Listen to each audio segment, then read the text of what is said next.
चलो कुछ ऐसे ही कुछ पढ़ा जाए, थोड़ा टफ पार्ट आने से पहले। एक कोड लिखिए, टू बी राइट। बादल तुम पहले बैठ जाओ, तब पढ़ना शुरू करूंगा मैं। To be right,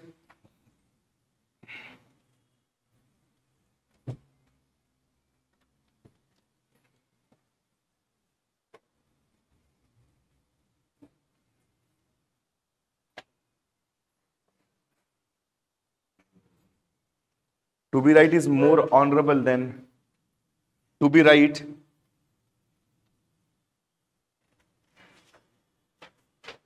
to be right is more honorable than to be law abiding।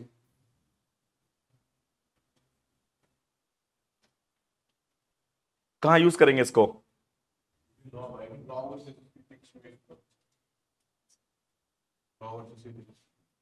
किसी भी ऐसे कोर्ट में जहां पर भी लॉ वर्सेस इसी का क्वेश्चन है, जहां पे लॉ क्या है, ठीक है। So this is somewhere, this is something through which you justify what, you justify civil disobedience movement, right. You justify everything where the law is silent, और let's say not only silent but it's wrong as well, वहां पे आप इस court को use कर सकते हैं। So to be right is more honourable than to be law abiding. इसके अंदर एग्जांपल्स अगर आपको लिखने हैं तो you can go for Chipko movement. अगर आपको इन्वायरमेंटल स्फीयर के अंदर लिखना है सेम कंटेंट को, if you want to write in environmental direction, you can write Chipko movement, ठीक है। अगर स्पोर्ट्स में अगर आपको लिखना है तो आप जो भी प्रोटेस्ट होते हैं उनको आप लिख सकते हो, चाहे वो अभी से 2-3 साल पहले जो रेसलिंग में जो प्रोटेस्ट हुए थे, you can write the example of that as well, right.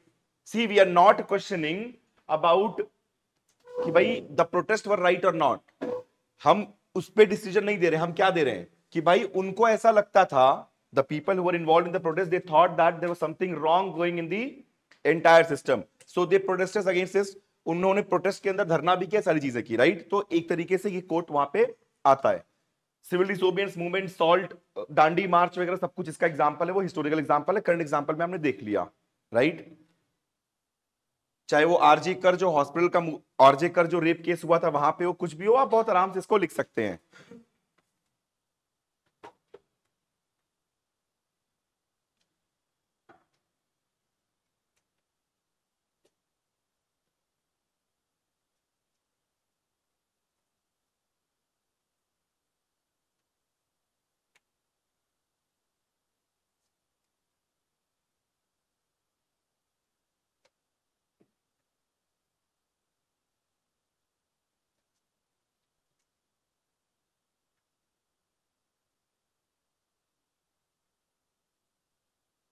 ठीक है, इसी के नीचे एक और कोट लिख लो please.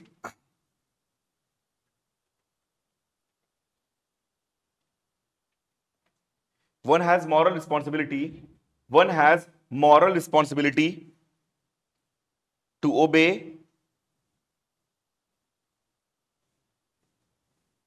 one has moral responsibility to obey unjust laws।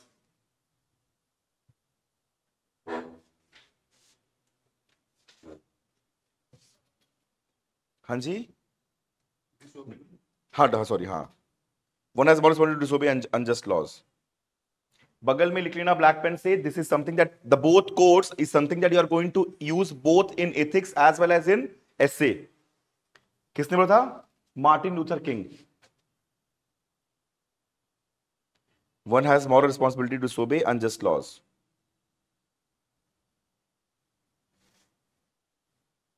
क्योंकि हमें लॉस के लिए थोड़ा सा अगर कंटेंट मिल जाएगा तो बेटर रहेगा, राइट। फर्स्ट कोट किसने लिखा था? अगर मान लीजिए आप बहुत ज्यादा, THOREAU, THOREAU, to be right is more honorable than to be law abiding। second quote, one has moral responsibility to disobey unjust laws, Martin Luther king, ठीक है।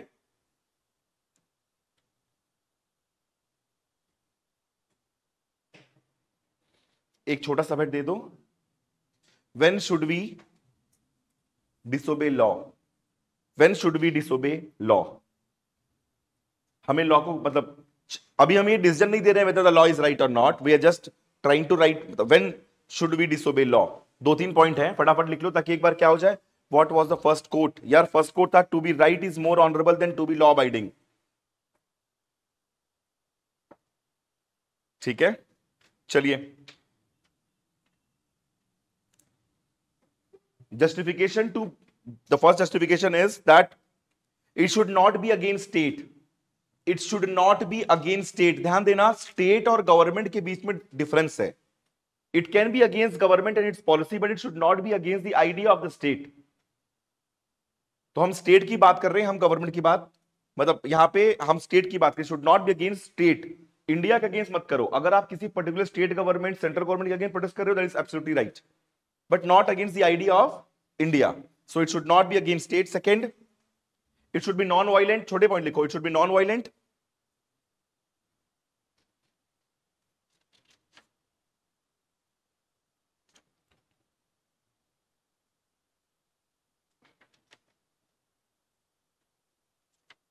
एज अ सोल्यूशन लिखो, इसी में बढ़ाओ, उसी में as a solution changes when the protest is violent.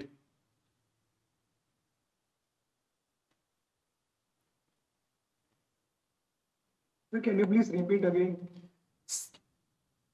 It should be non-violent as the solution changes when protest is violent in nature. समझ रहे हो पॉइंट ना? जैसे ही कोई प्रोटेस्ट कैसा होगा, वायलेंट नेचर का होगा, the state can use what? Violence to keep it down. So the protest should be non violent in nature. It should be somewhere जहां पे आप लॉ को इस तरीके से तोड़ रहे हो कि पब्लिक प्रॉपर्टी नुकसान नहीं हो रही है, पब्लिक लाइफ डिस्टर्ब नहीं हो रही है, तो प्रोटेस्ट करना वाजिब है। इसीलिए आप देखते हो कि परमिशन नहीं आता कि हम प्रोटेस्ट मार्च करना चाहते हैं, so there is a permission given for protest march and everything is allowed. But when you do violence, that is something which is tackled differently by the state. और लिखिए अगला reason, there should be substantial and clear injustice. There should be substantial and clear injustice.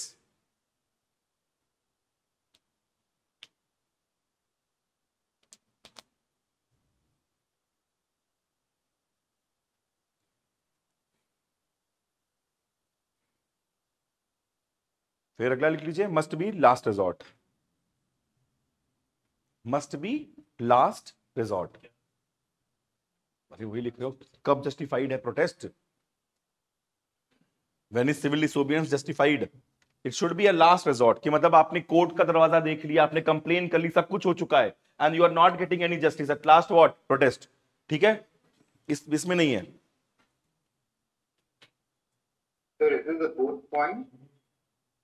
Must be last resort. ठीक है, 4 point लिख लिए हमने। ये सारी की सारी चीजें बेसिक अंडरस्टैंडिंग बिल्ड करेगी आपको कि भाई लॉ को कब नहीं मानना। जरूरी ऐसे पॉइंट्स आपके पास रहना ताकि आप क्या कर सको, अच्छे से आंसर्स को फ्रेम कर पाओ जब भी ऐसे आइडिया के क्वेश्चन आए। चलिए एक और, हमने एथिक्स और रिलीजन का डिफरेंस लिखा था, राइट? अगर आप नोट्स अपने प्रॉपर लाए हो तो वो वाला पेज खोल लो, where you have written the difference between ethics and religion. If you not, then we are going to write some points to add into it.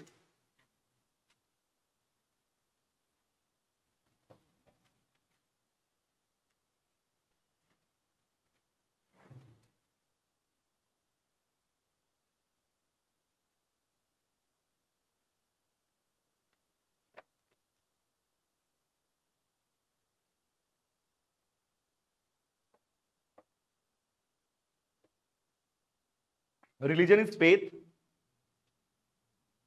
Religion is faith, but ethics is reason. Religion is faith, but ethics is reason.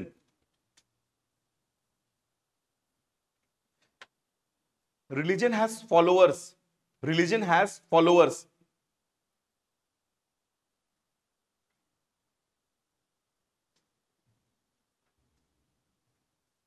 But because ethics is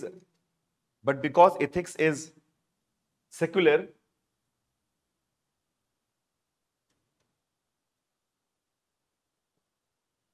it builds rationality. It builds rationality. आप समझ रहे हो किस term में मैं define कर रहा हूं इस चीज को? अब ध्यान से देखना, we are writing some points to just have more points when we are writing difference, right? तो हमने देखा कि एक बात हमने बोली कि रिलीजन क्या है, फेथ है, और इथिक्स क्या है, रीजन है। फेथ हम क्वेश्चन नहीं करते, फेथ को क्वेश्चन नहीं करना चाहिए। क्यों नहीं करना चाहिए? बिकॉज हम जब किसी चीज में मानते हैं तो एक समय के बाद, मानने के बाद हम क्या करते हैं, उसमें हम पूरी तरीके से क्या करते हैं, घिर जाते हैं उससे।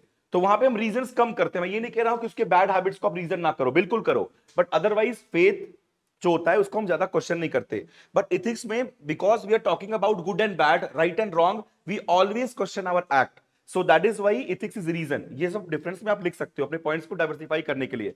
सेकंड में लिखा, whenever you are following let's say any religion, religion एक तरीके से कल्ट का काम करता है, तो उसके फॉलोअर्स होते हैं, बट इथिक्स के फॉलोअर नहीं होते। इथिक्स रैशनैलिटी बिल्ड करती है और वो डिफर भी करती है।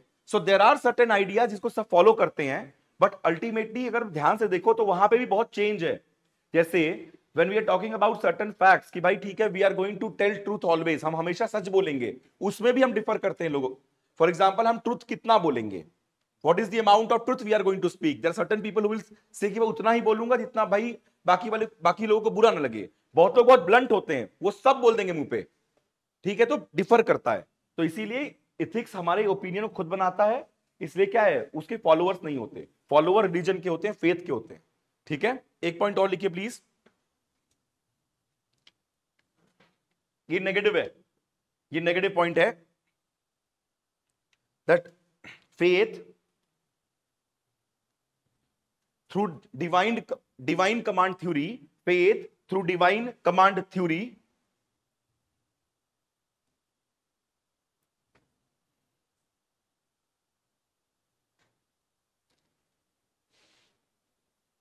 sometimes leads to superstition, sometimes leads to superstition।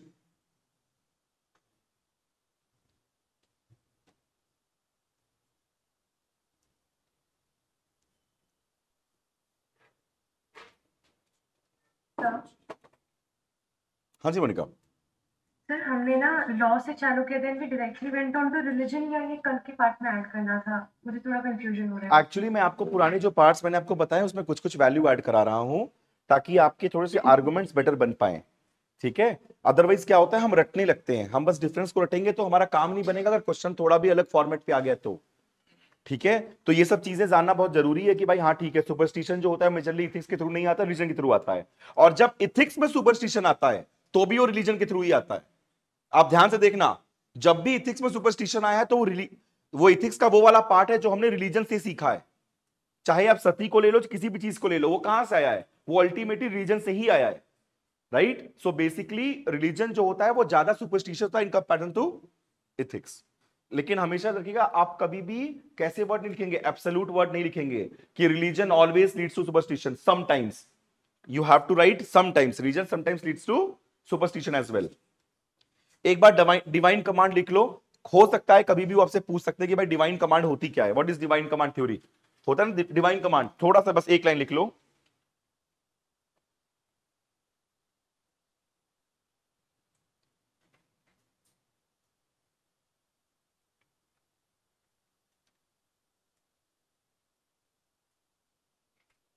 That king can do no wrong, that king can do no wrong, that king can do no wrong। आप समझ रहे हो इसका मतलब क्या है? Divine command theory, that God has appointed the king and king can do no wrong. तो king ने जो भी कह दिया वो करना पड़ेगा। तो वो एक तरीके से ऐसी सिचुएशन क्रिएट होती है कि सुपरस्टिशन वगैरह ज्यादा बनता है, साइंटिफिक थ्योरीज नहीं डेवलप होती हैं, जो लोग गवर्नमेंट को क्वेश्चन करते हैं उनको क्या करते हैं, उनको जेल में डाल देते हैं। सो ये सारी चीजें हैं divine command theory, this is something that existed in Europe, right? तो ये सारी चीजें हैं, एक बार हमने लिख लिया तो बस एक एग्जांपल मैं दिखाता हूं। when we have written about what, when we have written about that ethics sometimes leads, the religion sometimes leads to superstition, example लिखिए। there is a district called as Shivamogga, जो लोग पुराने क्लास लिए उनको मैंने एग्जांपल लिखाया है। there is a district called as Shivamogga, Shivamogga करके एक डिस्ट्रिक्ट है कर्नाटका में, ठीक है, SHIVMOGA, Shivamogga district in Karnataka. ठीक है, there was a practice of nude worship, nude worship की प्रैक्टिस थी वहां पे, एक टेंपल था वहां पे लोग न्यूड वर्शिप किया करते थे, वो that practice was band in 1980s, that practice was band in 1980s, but that is something which was again seen in 2020 around Covid. क्या है ये न्यूड वर्शिप? सुपरस्टिशन, और ये रिपोर्ट भी हुआ था हिंदू में इंडियन एक्सप्रेस के अंदर। तो this is something that you can write, that religion sometime leads to superstition, nude worship is not something which, समझ लो मैं क्या बोलना चाह रहा हूं? तो इस एग्जांपल को भी आप लिख सकते हो।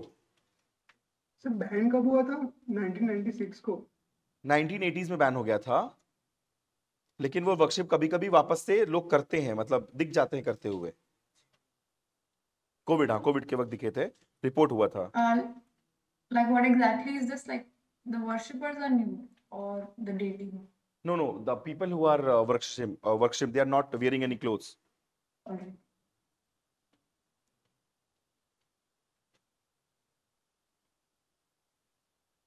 ठीक है,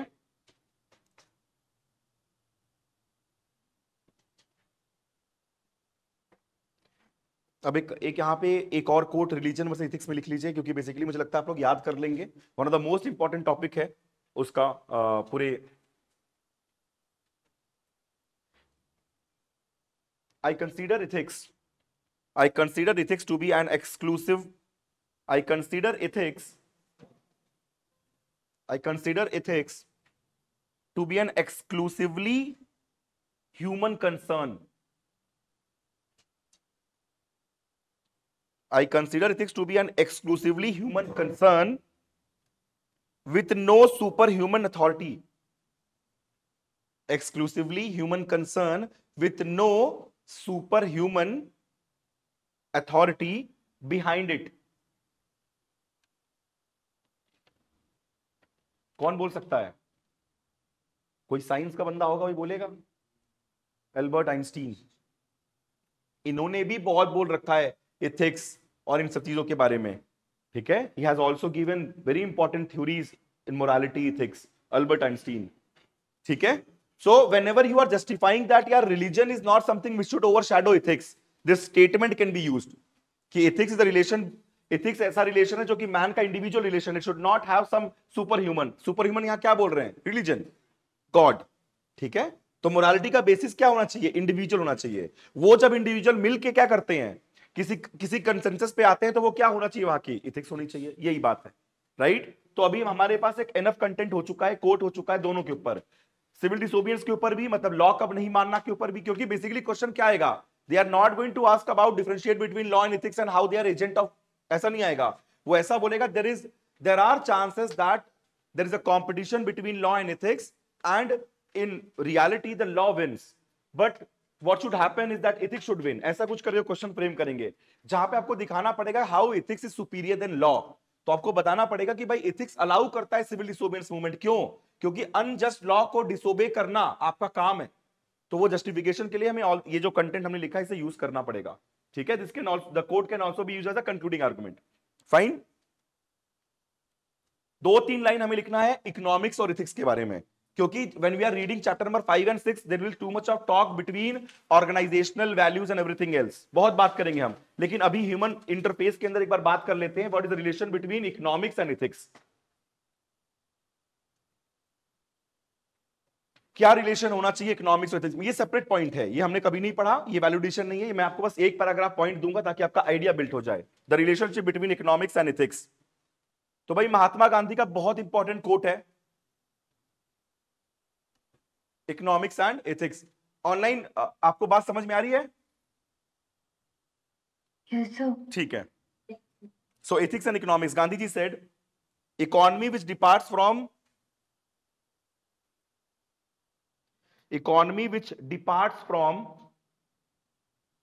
or is opposed to economy which departs from or is opposed to ethics is no good and should be renounced simple quote है, क्रक्स मिल गया आपको, and should be renounced, हमें उन्हें छोड़ देना चाहिए। ठीक है। तो गांधी जी के 7 सिंस में जब आप बात करते हो, when we are going to read about Gandhi 7 sins, हम पढ़ेंगे आगे, तो उसके अंदर भी उन्होंने बहुत सारी बातें की हैं कि भाई बिना प्रिंसिपल्स के पॉलिटिक्स नहीं करनी चाहिए, बिना वर्शिप के वेल्थ नहीं इकट्ठा करना चाहिए। यही बात है, आर्गुमेंट यही है, ठीक है। तो हम क्या बोल रहे हैं यहां पर कि भाई ऐसा कोई भी इकोनॉमिक्स, ऐसा कोई भी बिजनेस डिसीजन, ऐसा कोई भी पॉलिसी जो इथिकल नहीं है, उसको हमें रिनाउंस करना चाहिए, राइट। बहुत सारे एग्जांपल्स आप इसमें दिखा सकते हो, बहुत सारे एग्जांपल एग्जिस्ट करते हैं जहां पे लोगों ने ऐसे इकोनॉमिक्स, जैसे फॉर एग्जांपल जो अभी टूरिज्म का मॉडल है वो क्या है, एक्सप्लॉइटेटिव इन नेचर है। It is ultimately leading to what, too much of plastics in Himalayas, ultimately वहां का क्लाइमेट चेंज हो रहा है ज्यादा तेजी से, राइट। तो ये सारी चीजें, हम एक और पॉइंट लिखिए,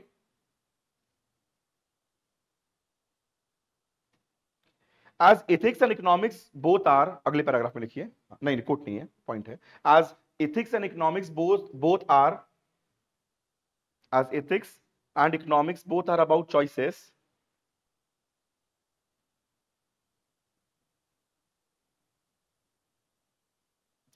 we have option to choose the right ones. भाई इथिक्स में चॉइस क्या है, गुड बैड राइट रॉन्ग की चॉइस है। इकोनॉमिक्स में चॉइस क्या है, exploiting the nature, exploiting the human labour, choice है। बट हम क्या ऑप्ट करें, हम ऑप्ट करें public good, efficiency, better utilisation of public resources, यही है। तो दोनों में हम बेटर वंस को अगर चूज करेंगे तो ये सही रहेगा, राइट। अगर आपको इंडियन फिलॉसफी बहुत पसंद है तो आप लिख दीजिए बस एक लाइन, योर अर्थ, अर्थ होता है ना अर्थ economics, your artha should be guided by your dharma, your artha should be guided by your धर्म।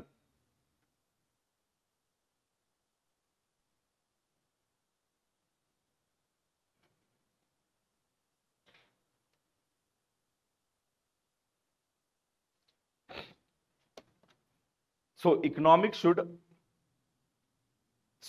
should adhere to,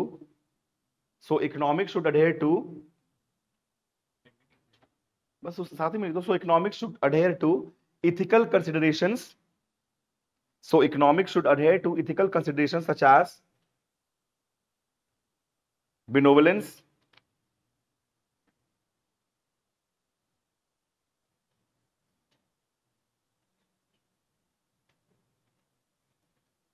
human well-being and social well-being, ठीक है।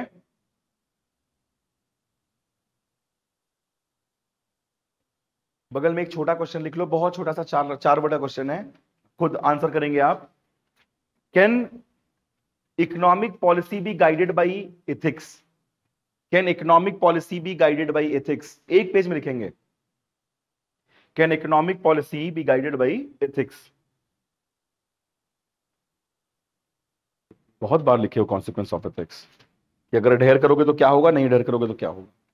चलिए, डायमेंशन ऑफ एथिक्स सिलेबस का टॉपिक है, बहुत ही रिसेंट पीवाईक्यू उन्होंने पूछ रखा है, समझ नहीं आ रहा कि वो चाहते क्या इस टॉपिक के अंदर, बट एक एक लाइन हमें सबके बारे में लिखना पड़ेगा, otherwise what was happening is that people were ignoring this topic. मैंने आपको पहले बता दिया कि इस टॉपिक कोई पढ़ता भी नहीं था, क्योंकि दे वर लाइक दिस टू, क्या ये बहुत ज्यादा फिलोसफिकल नेचर का है, बहुत ज्यादा क्या है, ये थ्योरेटिकल है, नहीं पढ़ते थे लोग। प्रैक्टिकल नेचर में खासकर ये तीन तो पढ़ते ही नहीं थे। So we have to make a proper graph, इस ग्राफ को अपने नोट्स में बना लो, एग्जैक्टली एज इट इज आप बना लो, उसके बाद मैं आपको एक एक लाइन लिखा के समझा दूंगा इसका मतलब क्या होता है। लेकिन ये ग्राफ आपके आंसर में भी सेम जाएगा, the same graph is going to your answer, and I know that you are not going to read your handouts for sure, so I want you to just copy this entire diagram in your notes, कर लो copy. मैं आपको 100% जानता हूं, आपसे ज्यादा मुझे पता है, मैं आपसे कल पूछूंगा नहीं बता पाओगे बात, ऑनलाइन तुम्हारे लिए भी सेम बात है, बिल्कुल बनाओ, तुरंत बनाओ।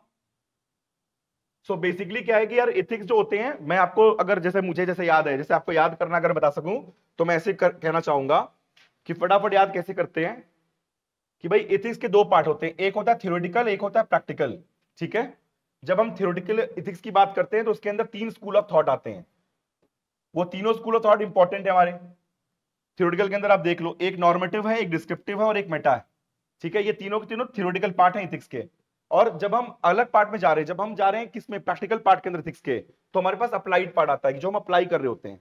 ये हमारा नॉलेज बेस क्रिएट करता है। इस नॉलेज बेस के क्रिएशन के बाद हम इस पार्ट पे पहुंच पाए हैं कि इस नॉलेज को हम कैसे यूज करें, राइट। तो बेसिकली दो पार्ट में डिवाइड किया डायमेंशन ऑफ एथिक्स, एक लिखिए प्रैक्टिकल पार्ट, एक लिखिए थ्योरी। थ्योरी के अंदर क्या आएंगे, तीन, नॉर्मेटिव, डिस्क्रिप्टिव और मेटा, ठीक है।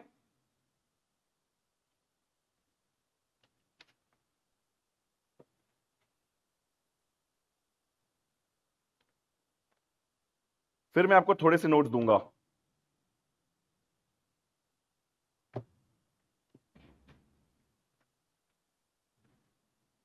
थ्योरेटिकल, प्रैक्टिकल, थ्योरेटिकल के अंदर तीन है, नॉर्मेटिव, ठीक है। मुझे पता था रटने वाला पार्ट है, बट मैं समझा दूंगा, मैं कोशिश करूंगा समझा दूं। नॉर्मेटिव, डिस्क्रिप्टिव और मेटा। सबसे बढ़िया हम लाइफ जी रहे हैं मेटा के अंदर, मेटा एथिक्स।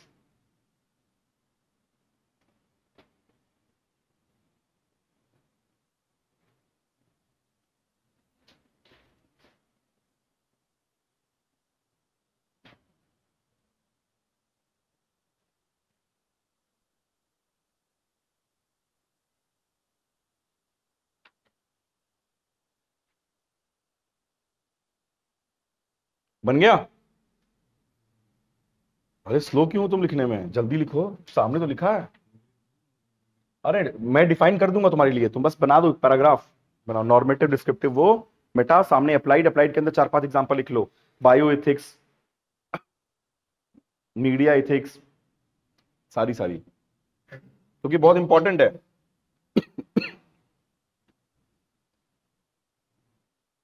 क्योंकि जो डिफिनेशन मैं आपको दूंगा अच्छे से, डिफिनेशन आप बिल्कुल लोड मत लो।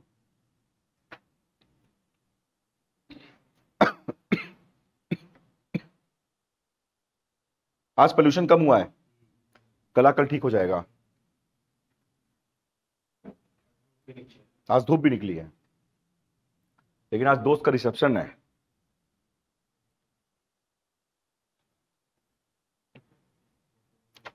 शाम लंबी हो सकती है, पर कल क्लास होगी, ऐसा नहीं है। क्या हुआ? क्या पता सीधा आ जाओ रिसेप्शन के पास क्लास लेने।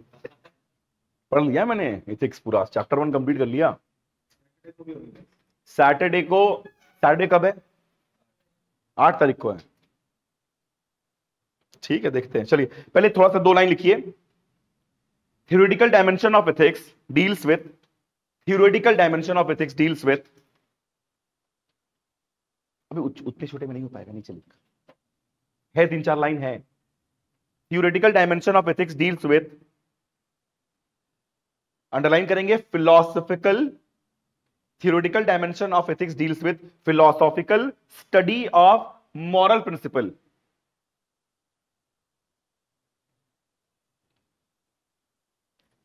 of moral principle. It focuses upon, full stop, it focuses upon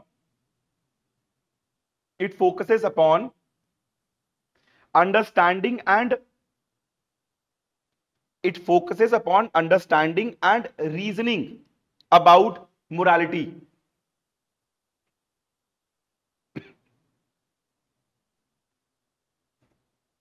rather than applying it. कोई दिक्कत? So it focuses upon philosophical understanding rather than application aspect. Define कर दिया हमने थ्योरेटिकल एथिक्स को, अब आइए अप्लाइड एथिक्स को डिफाइन करते हैं। इस पार्ट को डिफाइन करिए। Please repeat the first line. Theoretical dimension of ethics deals with philosophical study of moral principle.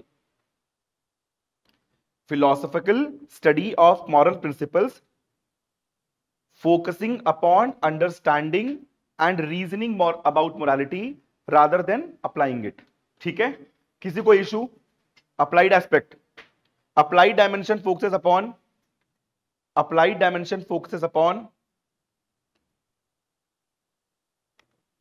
हाँ सर, बस तुरंत मिल लें, रुकिए एक बार विक्रांत को फोन कर लेंगे आप? ठीक है ठीक है ठीक है।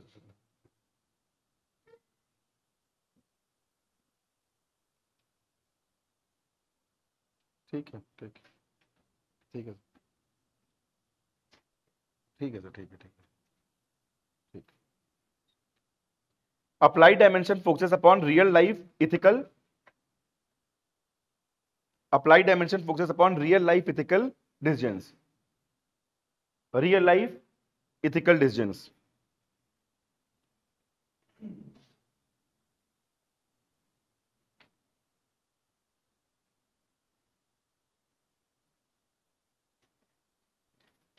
अब एक बार अगर आप थोड़ा सा ध्यान दें तो देखिए,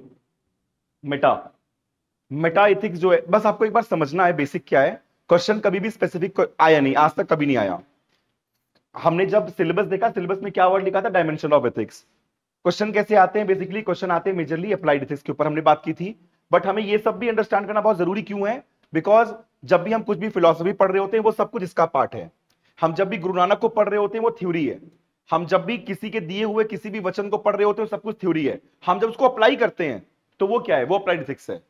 तो जो भी इथिक्स दो पार्ट में डिवाइड है, यही वो सिलेबस है जहां पे आपको डिवाइड किया गया, राइट। हम पब्लिक सर्विस वैल्यूज की बात कर रहे हैं कि ये वैल्यूज अडेयर करना है। तो what is integrity, it is called as theoretical integrity को किसी ने प्रैक्टिकली जिया, E Sreedharan, that is called as applied ethics. So theory part is this, applied part. अब थ्योरी पार्ट तीन पार्ट में डिवाइडेड है। The first is normative, second is descriptive and third is meta. Meta सबसे छोटा है और simple भी है, ठीक है। फॉर एग्जाम्पल लेट्स से कि भाई आप अगर कोई भी बात कर रहे हो, ठीक है, जब उस क्रक्स के बारे में जानना चाहते हो, for example we should speak truth, that is something which is important, but the question is what is truth. When you are questioning the word itself, it is called as meta ethics.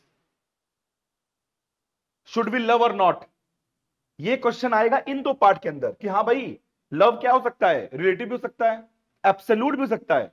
Parents के लिए absolute होता है, बहुतों के relative होता है। आप जब किसी को प्यार कर रहे हैं तो पेरेंट्स को मे भी एब्सोल्यूट करें कि वो कभी भी खत्म ही ना हो, बट कभी कभी दोस्त के साथ क्या होता है कि उससे अनबन हो जाती है आगे चल के, तो ऊपर नीचे होते हैं। बट यहां पे क्या क्वेश्चन होते हैं, व्हाट इज लव, लव क्या है। तो basically when we are talking about meta ethics, हम क्या कर रहे हैं, हम क्वेश्चन कर रहे हैं कि भाई we are not talking about good और bad, we are talking what is good और what is bad.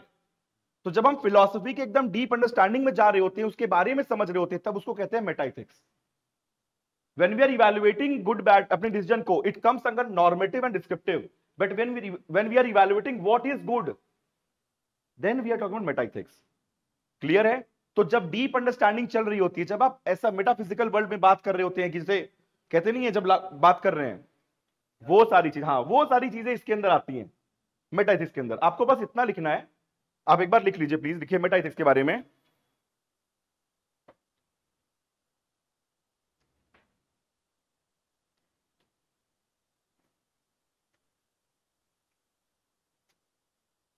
Nature,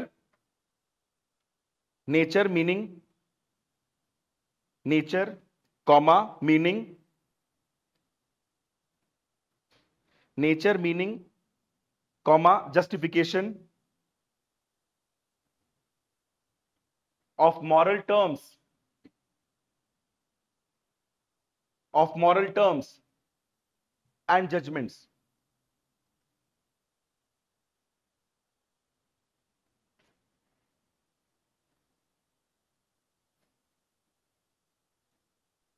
Meta ethics is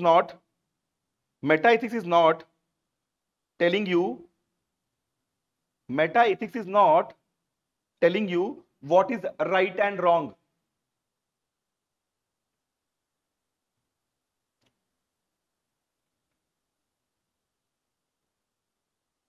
But it explains meaning of right and wrong themselves.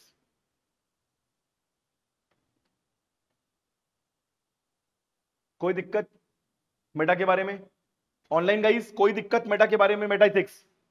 So basically हाँ जी, हाँ जी madam. Sir जब हम बोल रहे हैं कि हम उसका मीनिंग ढूंढ रहे हैं, सो एक एग्जैक्ट स्टैंडर्ड मीनिंग तो हो नहीं सकता, बिल्कुल नहीं हो सकता, बिल्कुल भी एग्जैक्ट मीनिंग हो ही नहीं सकता। आप जब भी मेटा एथिक्स की बात कर रहे होते हो वो वैरी करता है, बट जब वो वैरी भी कर रहा होता है लेकिन उसके अंदर एक सेंस ऑफ क्या आता है, एक सेंस ऑफ अंडरस्टैंडिंग बिल्ट होने लगती है कि हाँ भाई कॉमन थ्रेड ये है। When we talk about love there are certain qualities that should be in love, कि उसके अंदर केयर होना चाहिए, उसके अंदर एफिलिएशन, बहुत सारी चीजें होती हैं। तब हम जब इस बेसिक अंडरस्टैंडिंग पे आने लगते हैं, वो सब चीजें कहां से आती हैं, मेटाइथिक्स के बारे में। ठीक है, so it is about understanding about भाई राइट क्या है, रॉन्ग क्या है, बैड क्या है, इविल क्या है। उसके बाद हमने उसको बाकी चीजों में डाला। जब हमने डिफाइन कर दिया what is bad, then we have decided that we should not be doing it, but deciding about what is bad was something which came under metaethics। तो ये सबसे ज्यादा फिलोसफिकल पार्ट है आपके एथिक्स के पोर्शन का, जहां पे हम बात कर रहे होते हैं पूरी बेसिक फिलोसफी की। उस फिलोसफी को पढ़ने के बाद जब हमने डिसाइड कर लिया what is good and bad, then we categorised our actions into इन दो पार्ट के अंदर कि हाँ भाई चलो अब हमने एक्शंस को डालते हैं कि वो सही है गलत है। लेकिन पहले हमने क्या किया, पहले डिसाइड किया कि गलत क्या है, सही क्या है, हम इसको सही क्यों बोल रहे हैं, इसके पीछे बाकी लोग क्या बोलते हैं। ठीक है, मेटा। मोनिका बात समझ में आ रही है आपको? बट सर, हाँ जी बोलिए। सर अल्टीमेटली मीनिंग बताना that what is right and wrong, sir ये फिर ये बताना नहीं होगा कि क्या सही है क्या गलत है, दोनों का मीनिंग तो अल्टीमेटली सेम ही होगा ना। आपके लिए हो सकता है, मेरे लिए हो सकता है ना हो। जब आप ऐसे वर्ल्ड में एग्जिस्ट कर रहे हैं जहां पे आपके पास, देखो एक बात और भी है, एक चीज और समझो कि लेट्स से आज आपके पास डेफिनेशन है what is wrong and what is right का। हम तब की बात कर रहे हैं जब ये वर्ड पहली बार आया था।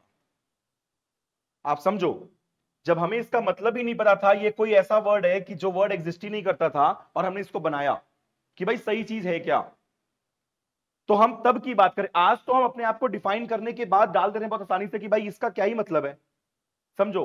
बट जब डेफिनेशन एग्जिस्ट नहीं करते थे, जब थेफ्ट करना डिसाइडेड नहीं था सही है गलत है, अगर पब्लिक ओपिनियन ऐसा बन गया होता कि थेफ्ट करना राइट है, तो शायद आज हम लोग थेफ्ट को जस्टिफाई कर रहे होते, शायद हम आज मर्डर को जस्टिफाई कर रहे होते। But it was Meta ethics जिसने डिबेट की और ये डिसाइड कराया नहीं थेफ्ट गलत है।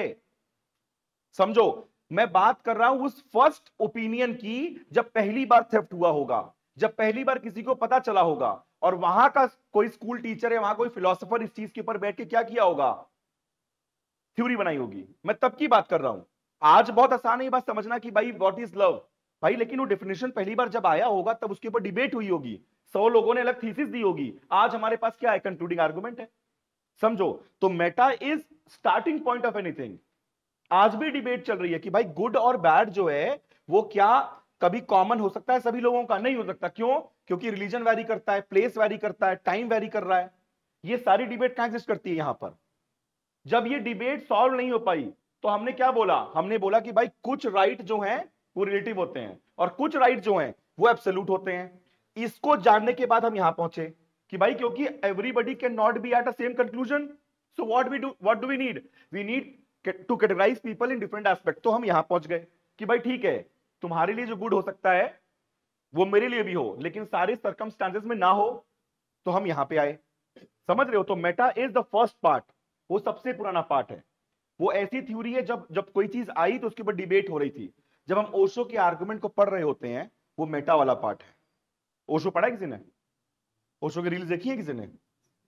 वो मेटा वाला पार्ट है। ठीक है, जहां पे वो आपको समझाने की कोशिश कर रहे हैं कि ये चीज है क्या, इसका एग्जिस्टेंस से क्या फायदा, एग्जिस्टेंस क्या है, किस लिए बने हो, क्या सिर्फ पढ़ने के लिए बने हो या सिर्फ पैसे कमाने के लिए बने हो। ये जब बातें कर रहे होते हैं तो होता है मेटा इथिक्स कि भाई लाइफ का ही मतलब क्या है, लाइफ जीनी कैसी है वो तो बाद में आएगा, पहले लाइफ का मतलब तो बता दो। हाँ जी, बिल्कुल माइक्रो लेवल पे चलती हैं, इंडिविजुअल लेवल पे डिसीजंस बहुत अलग होते हैं। बट आपके लिए बस इतना अंडरस्टैंड करने की जरूरत है इसमें कि it questions about the philosophy कि भाई ये जो मॉरल कीवर्ड्स हैं, व्हाट इज इंटीग्रिटी। ठीक है, इंटीग्रिटी, जब हम इंटीग्रिटी एज अ वर्ड को डिसाइफर कर रहे हैं तो वो मेटाइथिक्स है। फिर उसके अंदर हमने क्वालिटीज डाली, ये डाला वो डाला, ये करने की जरूरत है, इसने ऐसा किया वैसा किया, वो इधर आएगा। ठीक है, हाँ जी। मेटा मतलब डेफिनेशन नहीं, ये क्या हुआ? वो बाद में रॉन्ग है राइट है, वो नॉर्मेटिव और डिस्क्रिप्टिव में आ जाएगा। वो आगे बढ़ता गया, इस तरीके से हमने उसको डिस्क्राइब किया। बट अल्टीमेटली क्या था कि भाई एथिक्स के आने से पहले कि एथिक्स क्या है, ये चीज मेटा में आई थी। हर चीज के एग्जिस्टेंस से पहले उस चीज के ऊपर डिबेट होती है ना कि भाई ये करना चाहिए नहीं करना चाहिए। जब उस जब वो अभी सारी डिबेट राइट एंड रॉन्ग की होती है, for example should we go for nuclear war or not, right and wrong. But ये राइट एंड रॉन्ग भी तो कभी डिसाइड हुआ होगा, कभी तो ये बात बोली गई होगी कि if the people are dying then it's wrong. ठीक है, ये बात जब डिसाइड की जा रही थी कि why when people are being dead is wrong, तब की बात है, वो बात है मेटाइथिक्स की।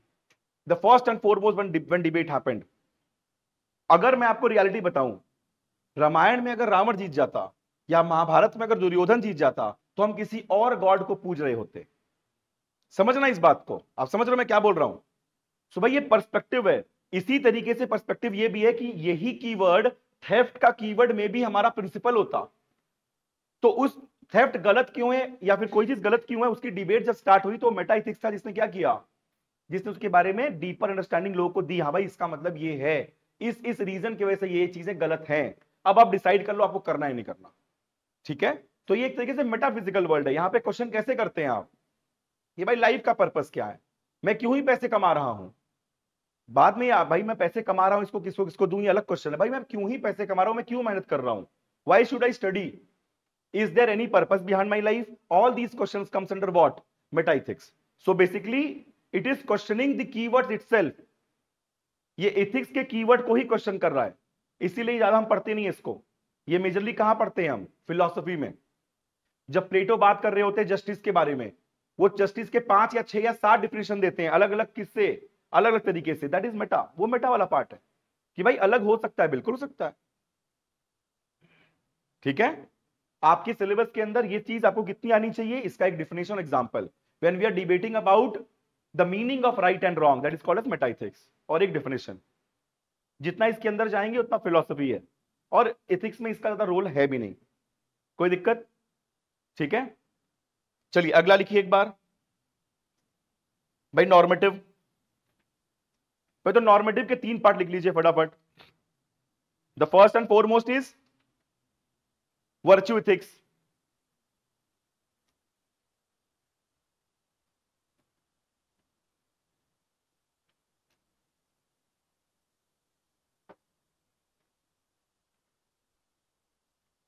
The first and foremost is virtue ethics.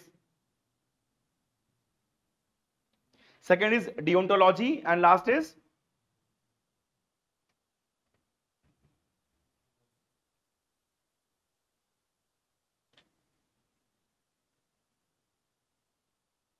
डियोंटोलॉजी और थियोलॉजिकल। थियोलॉजिकल मतलब यूटिलिटेरियन भी होता है, थियोलॉजिकल। ठीक है, अब पहले एक बार डिफाइन करिए what is normative.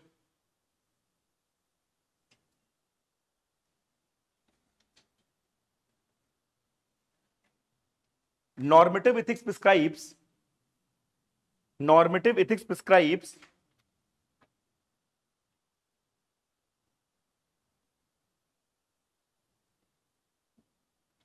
how people ought to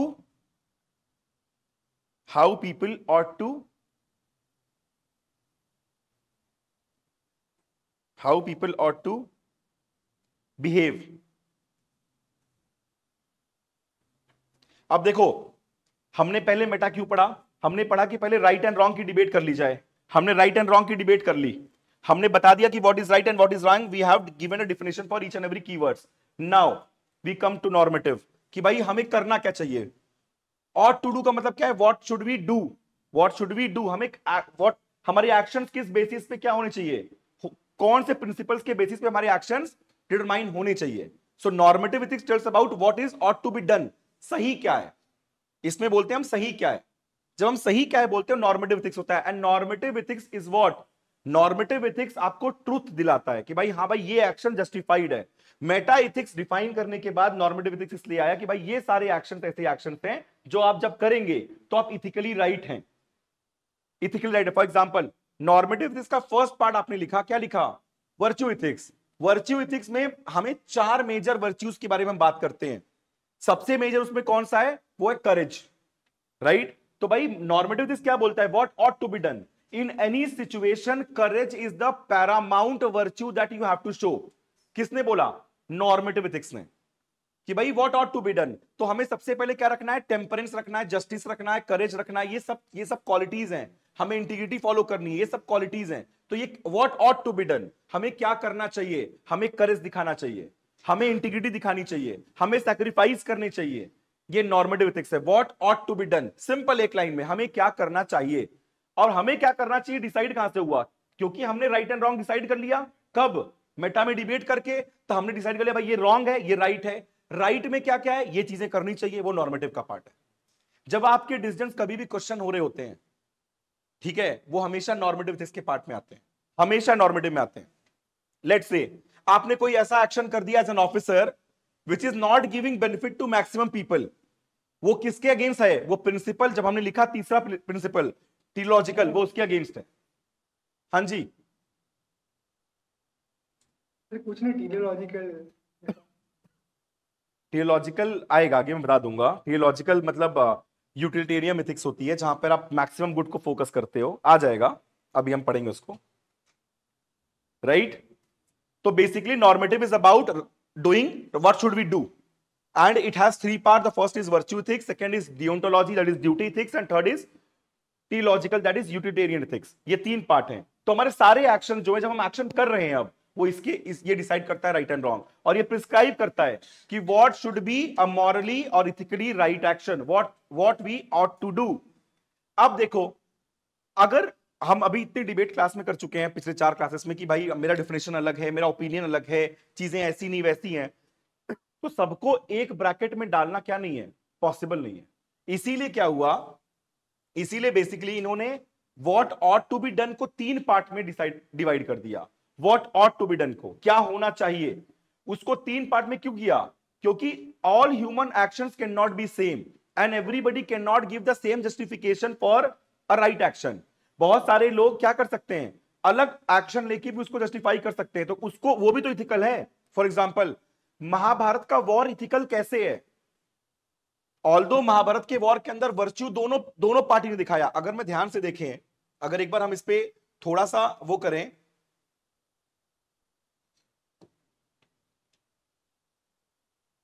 notes कहां से आते हैं,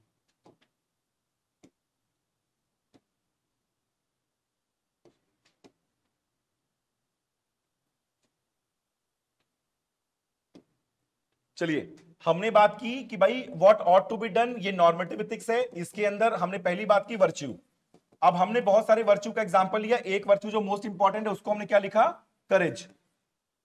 अब एक क्वेश्चन करो कि भाई करेज तो किसने दिखाया था, रावण ने भी दिखाया था, उनको तो पता था कि वो भगवान से लड़ रहे हैं, रावण को तो पता था ना कि भगवान से लड़ रहे हैं, लेकिन लड़े तो। ये बात दुर्योधन को भी तो पता थी कि वो जिससे लड़ रहे हैं उनका रथ जो है वो कौन चला रहा है, भगवान चला रहे हैं, लेकिन लड़ा तो वो भी। तो अल्टीमेटली करेज ही what ought to be done थोड़ी ना है। तो अब ऐसे एक्शन जहां पे करेज है, उसको फर्दर कैसे डिवाइड की जाए, तो यहां पर अगला प्रिंसिपल आया कि भाई it is about duty, right, and at last it is about utility as well. ये 3 डिबेट आई।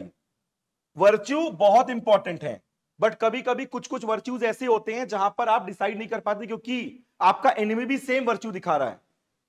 देन कम्स ड्यूटी एथिक्स कि भाई ड्यूटी इंपॉर्टेंट है। ड्यूटी को अगर इंडियन टर्म में अगर आप बात करोगे तो it is called as what, dharma, ये इंपॉर्टेंट है। And then larger public good important है। अगर ये तीनों चीज जो है जस्टिफाई हो रही हैं तो what ought to be done. अब आता है ये डिबेट कि यार हमारे एक्शंस तो डिफर करते हैं, हमारे ओपिनियन डिफर करते हैं, हमारी फैमिली डिफर करती है, तो क्या मेरे एक्शंस राइट नहीं है? समझो मैं क्या बोल रहा हूं। इसीलिए ये सारी चीजें डिसाइड की गई कि भाई हर इंसान सही काम कर सकता है अलग तरीके से। मेरा है, अच्छा ठीक है, हर इंसान सही तरीके से काम कर सकता है, उसका जो एक्शन है वो भी राइट है। कहीं ना कहीं पे उसको बस क्या होना चाहिए, फंसना चाहिए। फॉर एग्जाम्पल, आप क्या है, आप डिस्ट्रिक्ट मजिस्ट्रेट हैं, आपके ऊपर एक ऐसी डिस्ट्रिक्ट है जिसकी पॉपुलेशन कितनी है, 25 लाख है। क्या आप सबको जस्टिस दिला पाएंगे? नहीं दिला पाएंगे। बट आप क्या कर सकते हैं, आप ऐसी पॉलिसी बना सकते हैं जिसमें मैक्सिमम लोगों का फायदा हो। अल्टीमेटली वो पॉलिसी क्या है, what ought to be done, why, because it is adhering to larger public good, utilitarian principal.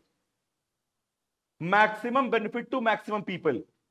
You cannot do justice to everyone. Doesn't mean that your action is wrong, right? If a government is fighting a war, if a country is fighting a war, doesn't mean the country is wrong. Why? Because that country has what? It has duty to fight if the other country is poking on some unnecessary matters. अगर उसकी sovereignty या कुछ भी क्या हो रही है, dilute हो रही है, समझना मेरी बात. क्योंकि इतनी डिबेट है एथिक्स के अंदर कि what is ought to be done, इसलिए उसको 3 पार्ट में डिवाइड किया गया. अदरवाइज सारे एक्शंस रॉन्ग है, हमारे सारे के सारे एक्शंस रॉन्ग है. एक बड़ी सिंपल चीज है कि that we being an average, हमारी क्लास की एवरेज एज 25 साल के आसपास है. हम लगभग 90% of people in this class are dependent upon their what, their parents for studying. अगर आप ध्यान से देखो, इस बात को क्वेश्चन करो तो ये बात तो गलत हो गई, हम तो बर्डन है, ये बात तो गलत हो गई ना. अब भाई ये बात गलत नहीं है. क्यों नहीं है गलत ये? बिकॉज आपको एक रिस्पॉन्सिबिलिटी दी गई थी कि आप पढ़ें, आप पढ़ के क्या करें, आप एग्जाम निकालें, आप वो काम कर रहे हैं. उसमें हो सकता है टाइम लग रहा हो, बट आप अगर अच्छे से पढ़ रहे हैं and you are trying your best to give a shot at UPSC which is one of the toughest examination that exist, it's right, आप अपना काम कर रहे हो. अदरवाइज सारे एक्शन जो हैं वो क्वेश्चन होने लगेंगे. इवन फैमिली के अगेंस्ट जाकर आप क्या कर रहे हैं, let's say that you are loving somebody else and you want to marry that person, ये एक्ट भी गलत हो जाएगा. बट अदरवाइज आपको करेज दिखाना है, ठीक है. नहीं तो अगर करेज ही इतना इंपॉर्टेंट कीवर्ड है तो भाई अगर लेट्स से आपकी एक फाइट हो गई, आप राइट हैं और आप अकेले हैं, सामने 10 लोग हैं, तो वहां से पिट के आना भी तो गलती है, वहां से पिट के आना भी तो गलती है, पिट के कुछ थोड़ी ना हो गया आप. तो करेज हर जगह नहीं दिखाई जाती. इसीलिए इतने सारे वैल्यूज एथिक्स के अंदर और सारे राइट हैं, इसलिए हमने उसको क्या किया, 3 पार्ट में डिवाइड किया और सबको मर्ज करके क्या बोला, what ought to be done. अगर इन सब में से आप कोई भी वैल्यू अडेयर कर रहे हो तो क्या है, इथिकली राइट. इसका मतलब इन्हें गलत करते हुए अडेयर करो. मैं बार बार कह रहा हूं, ethics is about right thing. You are opting for right thing, your aim is right, your aim is not to undermine the dignity of other people but to get something out of it for yourself, it is going to be right. ये 3 part में divide किया गया, what ought to be done. इन तीनों को पहले हम क्या करेंगे, अच्छे से समझ लेंगे. दिक्कत क्या होगी यहां पर, इसके बहुत सारे पार्ट हैं, ठीक है. तो अभी क्या है कि हम एक पार्ट छोड़ रहे हैं, कौन सा, डिस्क्रिप्टिव एथिक्स. इसके अंदर जाएंगे, इसको अच्छे से समझेंगे, इसको डिफाइन करेंगे. इनके हर के ऊपर क्वेश्चन आ सकता है. फॉर एग्जाम्पल वो बहुत आराम से पूछ सकते हैं कि what is meant by dharma, तो आपको ड्यूटी एथिक्स के ऊपर कम से कम 1 पेज का कंटेंट चाहिए.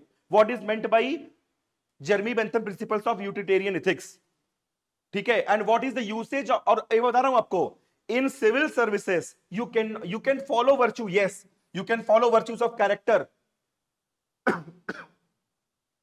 but 90% of the policy, 90% of the steps that you are allowed to take or you can take is of this principle. कोई एक पॉलिसी बता दो जो सबके लिए बनी हो. कोई नहीं बनती, कोई पॉलिसी ऐसी नहीं है.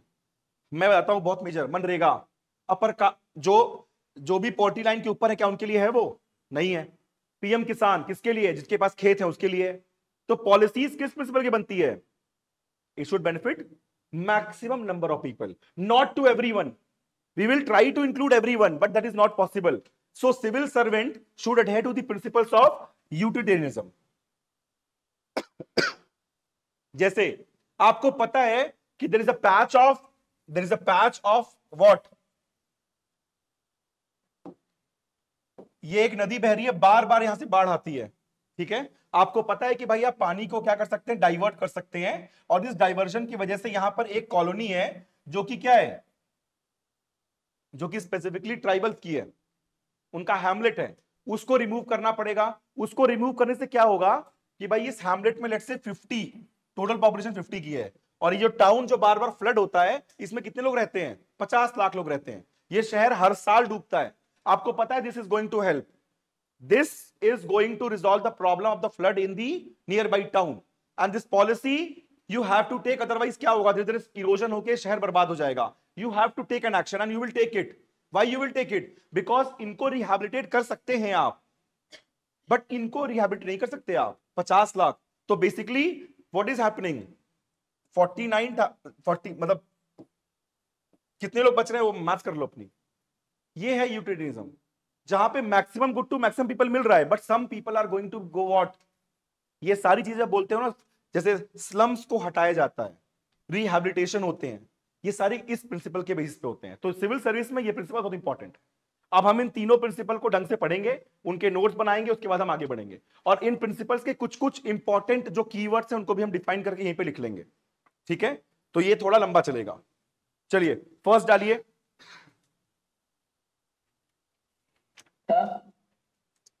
हाँ जी Aryan. Sir, can we say that meta-ethics is key driving factor for geopolitical events taking place? नहीं यार ऐसा मत कहना।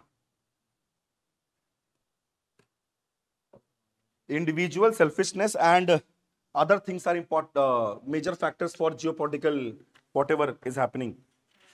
So, but it means as you said that like good and bad is relative for everyone. No sir, it is not relative. It was relative when the debate started. Right now it is not relative.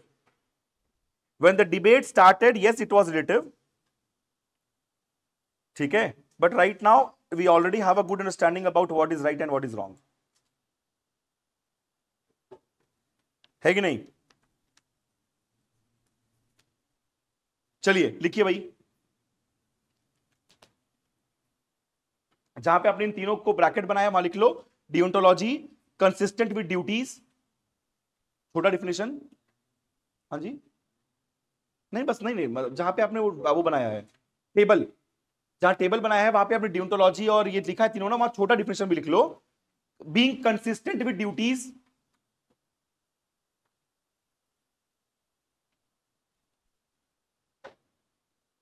भाई अगर एक ही question आ गया dimension of ethics का तो पूरा पूरा थोड़ी ना लिख पाएंगे हम, तो एक छोटा डिफिनेशन लिख लेते हैं, बीइंग कंसिस्टेंट विद ड्यूटीज। हाँ डिओन्टोलॉजी में, डिओन्टोलॉजी का मतलब होता है being consistent with duties. Teleology में लिखो minimizing harm and maximizing good.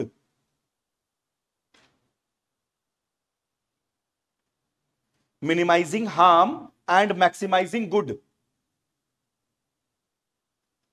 और वर्च्यू में लिख लो being consistent with good character. हाँ, minimizing harm and maximizing good, और वर्च्यू में लिख लो being consistent with good character. देख रहे हैं सर, ये तीनों एक दूसरे से फाइट मार सकते हैं बहुत बार, याद रखिएगा। करेज और कावर्डिस में वो जो भी वर्ड है, क्या है वर्ड? COWARDIC, कावर्डिस, उसमें बहुत माइन्यूट सा डिफरेंस है। उसी लड़ाई में अगर मार खा गए होते हैं ना, खत्म। समझो बात को, समझ रहे हैं ना? तो हमें यहां पे क्या लेना है, ऐसा नहीं कि वर्च्यू के चक्कर में आप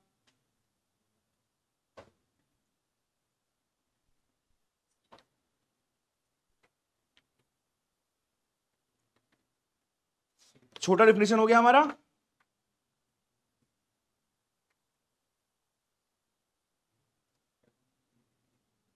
चलिए अब शुरू करें तो लिखना, लिखिए ethical decisions are driven by, ethical decisions are majorly driven by, अलग से अब लिखेंगे आप, ethical decisions are majorly driven by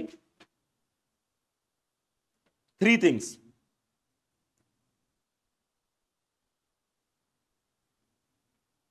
First is duty.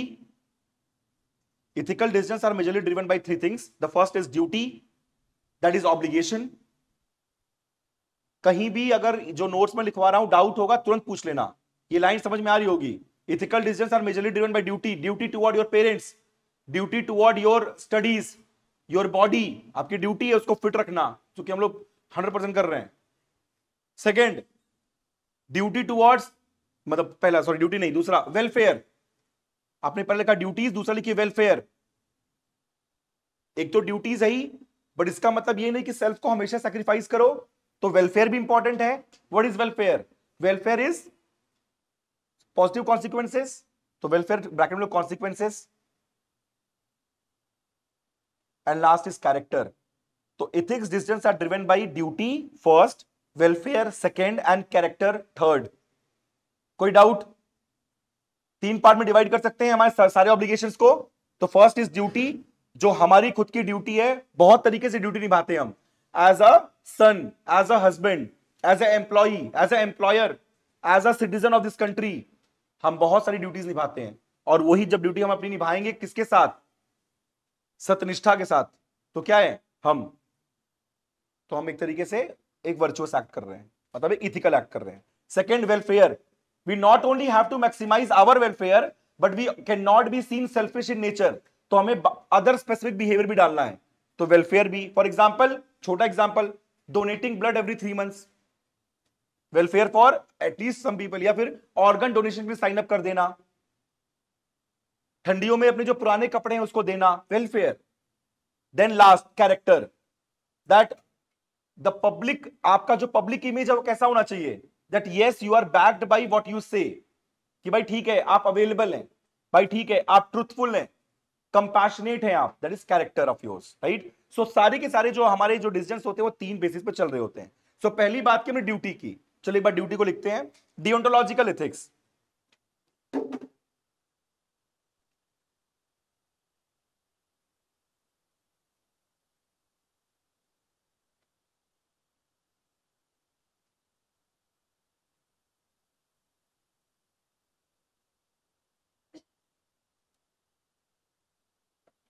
Why we have written duty ethics as first? क्यों लिख रहे हैं भाई ड्यूटीज को पहले नंबर पे? हमें तो वर्च्यू लिखना चाहिए, नहीं? Because life, human life starts and ends with duties. आपकी जो जिंदगी है वो शुरू भी ड्यूटी से होती है और खत्म भी ड्यूटी से होती है, और बीच में भी आप क्या कर रहे होते हैं? ड्यूटी ही निभा रहे होते हैं। लिख लो, duty ethics as life start and end with duties.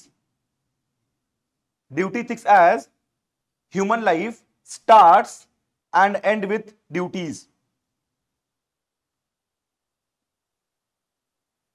And as Indian, and as Indian, we have a duty driven culture. We have a duty driven culture. ये तो मानते हैं आप? बाकी जगह तो फिर भी क्या होता है, एक हद तक रिस्पॉन्सिबिलिटीज पेरेंट्स की खत्म हो जाती है। हमारे पेरेंट्स की रिस्पॉन्सिबिलिटीज आज भी है कि वो हमारा ध्यान रखें, हमारी उनके प्रति है तो उनकी हमारे प्रति है। आधे पेरेंट्स तो रिटायरमेंट इसलिए ले रहे कि आप शादी नहीं कर रहे हो, उनको बोलते हैं ना यार तुम कुछ बन जाओ, शादी कर दे, हमारा काम खत्म। क्या है? उनकी ड्यूटी है। So basically our culture is entirely based upon what? Duties. So India is having a duty driven culture. Example क्या लिख लीजिए, श्राद्ध का जो महीना है, हमारी ड्यूटी पेरेंट्स के लिए, ग्रैंड पेरेंट्स के लिए, तो we have a culture of what? Duties, हमें निभानी है। श्राद्ध मंथ होता है, श्राद्ध जिसमें आप श्राद्ध देते हो, वो आपकी ड्यूटी है ना कि उनके आत्मा को शांति मिले। डिबेट समझ गए क्यों हम पहले पढ़ रहे हैं? कोई दिक्कत? इस आर्गुमेंट्स को यूज कर सकते हैं एस्से के अंदर, खासकर प्लीज पढ़िएगा। एस्से वगैरह में ऐसे ही आर्गुमेंट्स जनरेट करते हो आप कि what is meant by duty. The question is what is duty. The first and foremost, we Indians are always born in a society which is what? Which is running on duties। तो ये debate आप create करते हो अपने content के लिए। चलिए लिखिए अब। पहला तो हमने लिखा कि भाई इसलिए, दूसरा उसी में एक सब पॉइंट और भी है, because we live in society, because we live in society, as humans are social animal, so there are certain duties to follow. As humans are social animal, we live in a society, हम society में रहते हैं। क्यों रहते हैं? because we are a social animal। फिर comma, we need to follow certain duties। हमें कुछ ड्यूटीज निभानी पड़ेंगी। सोसाइटी में रहने के लिए आपको कुछ ड्यूटी निभानी पड़ती हैं, बाकी लोग के साथ डिग्निफाइड वे में रहना, ठीक है? कोई दिक्कत? हाँ जी। जैसे मेटा एथिक्स के वजह से एथिक्स का ओरिजिन, मतलब जैसे क्लैरिफिकेशन ऑफ आया, जैसे आज हम आपको बोले एथिक्स नहीं है क्या, तो इट मींस कि सर हम एक्सप्रेस कर पाएंगे कि उनको सामने वालों एक्सप्लेन कर पाएंगे मेटा एथिक्स के बाद की एथिक्स ऐसे क्या है, क्वेश्चन कर पाएंगे। आप जब किसी भी वर्ड के कंक्लूडिंग आर्गुमेंट पहुंचते हैं तो उसमें मेटा एथिक्स का रोल रहता है, ठीक है? अब जब वो लोग डिबेट कर रहे थे तब उनको नहीं पता कि वो मेटा एथिक्स की बात कर रहे थे।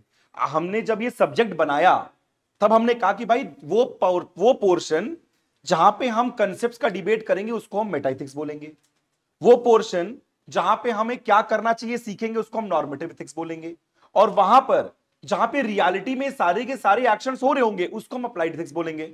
इन चीजों को जब हमने डिवाइड किया तो ये पार्ट बनाया। बट अल्टीमेटली आप ये कह सकते हो कि मेटाफिजिकल जो वर्ड्स होते हैं उनको डिबेट किए बिना कोई भी क्या नहीं आता, कोई भी कंक्लूडिंग आर्गुमेंट नहीं आता। ये फैक्ट है। आप इसको इथिक्स में पढ़ने से कंफ्यूज हो रहे हैं। अगर आप थोड़ा भी गूगल करें मेटाफिजिकल वर्ल्ड तो आप देख सकते हैं कि भाई वो सारी डिबेट जो कहते हैं भाई ये तो क्या ही सोच रहा है, वो सारी चीजें मेटाफिजिकल है। ओरिजिन ऑफ लाइफ क्यों हो गया, मेरा पर्पस क्या है, पर्पस का मतलब क्या है, वो चीज कह सकते हो ओरिजिन वहीं से आया क्योंकि डिबेट स्टार्ट वहीं से हुई, डिफरेंस ऑफ ओपिनियन वहीं से आए। जब उसको कन्वर्ज किया गया तो हमने नॉर्मेटिव एथिक्स बना दिया। अभी आगे हम पढ़ेंगे देखेंगे किस तरीके से। ठीक है, चलिए अब human beings are usually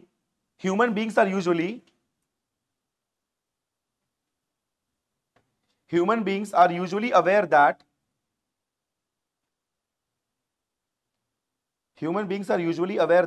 certain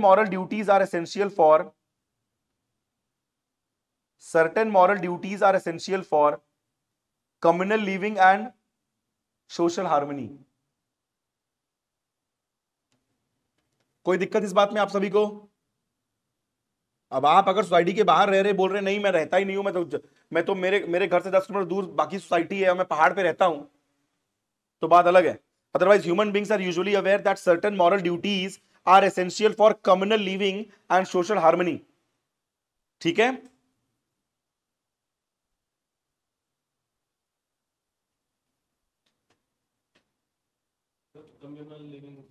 साथ में रहना, कम्युनल लिविंग मतलब एक साथ।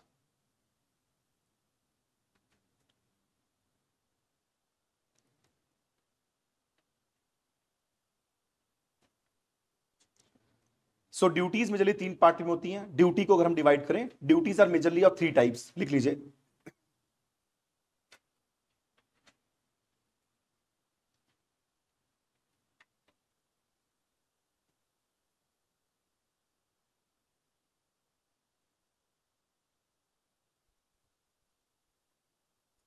पहला यूनिवर्सल नेचुरल ड्यूटीज, क्योंकि आप लोग बहुत ज्यादा वो कर सकते हैं इस बात पे कि भाई ड्यूटीज भी तो वैरी करती हैं, इसलिए कुछ ड्यूटीज होती हैं जो कि यूनिवर्सल नेचर की हैं, universal natural duties. Second are particular voluntary duties,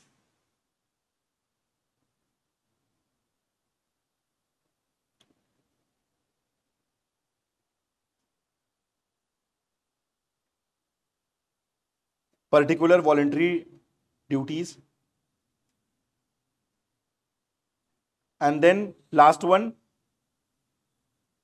particular obligation of solidarity,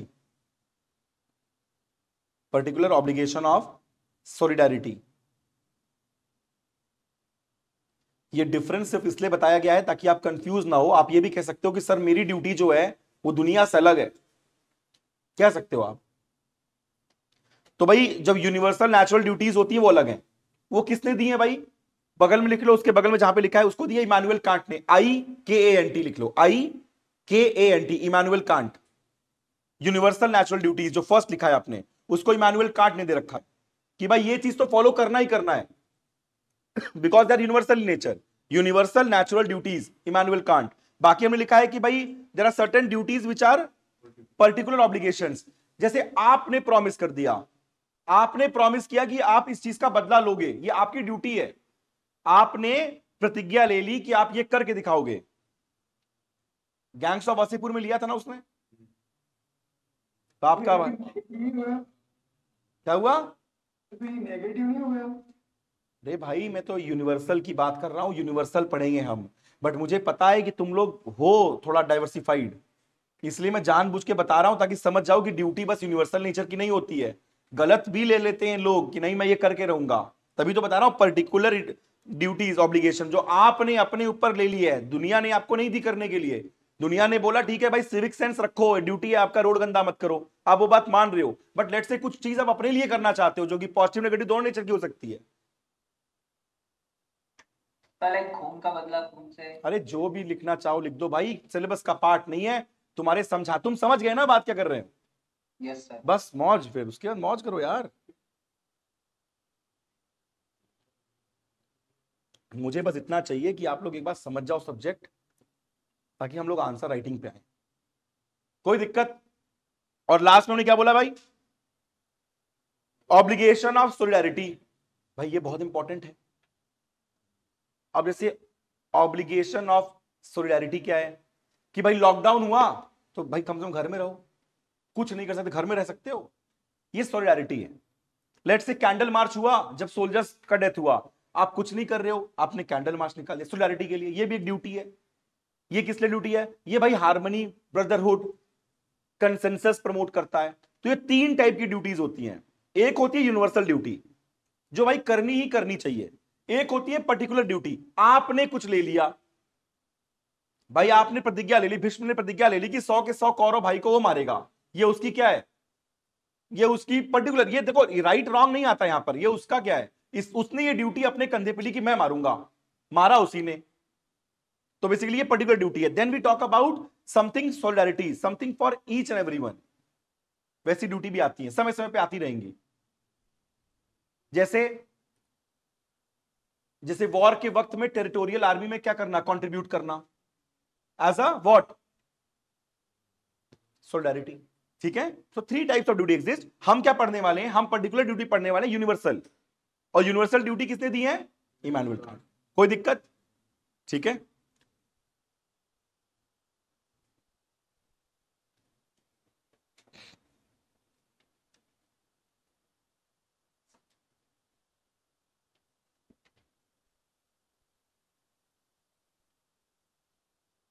चलिए अब उसी को लिख लीजिए, कांटियन इथिक्स। आइए नीचे आइए, इमैनुअल कांट की ethics, Kantian ethics, KANTIN, Kantian ethics. अब कांटियन इथिक्स के अंदर हम क्या पढ़ेंगे? ड्यूटीज। ठीक है, डियोंटोलॉजी, पूरी डियोंटोलॉजी हम पढ़ेंगे कांटियन इथिक्स के अंदर। क्या आर्गुमेंट दिया भाई इन्होंने? बहुत इंपॉर्टेंट है ये, ब्लैक पेन से या फिर अंडरलाइन करेंगे इस चीज को। Our sense of duty sets us above, our sense of duty, our sense of duty sets us above other creatures. मानते हैं इस बात को? Our sense of duty set us above other creatures. Ethics और ऐसे दोनों का आर्गुमेंट है ये। हम क्या लिख रहे हैं? Kantian ethics. पहला पॉइंट क्या बोला उन्होंने बोला कि ह्यूमंस को, how can we differentiate humans from other creatures? Duties, through their duties. Second क्या बोला उन्होंने? Duty alone is motivation for ethical choices. अब देखो हम कांटियन इथिक्स की बात कर रहे हैं, प्लीज ये मत बोलना कि यूनिवर्सल नेचर की बात कर रहे हैं हम लोग। इमैनुअल कांट ने क्या बोला? उन्होंने कहा duty alone is motivation for ethical choices. हम, ये कांट ने बोला है कि duty in itself is more than sufficient for ethical choices. हमने क्या पढ़ा है? No, not duty alone, virtue, duty and teleology, इन तीनों को करना है हमको। बट कांट का फिलॉसफी क्या है कि ड्यूटी अलोन, अगर आप अपनी ड्यूटी निभा दे रहे हैं तो भी आप इथिकल नेचर के क्रिएचर हैं। कांट बोला ये। Duty alone is motivation for ethical choices.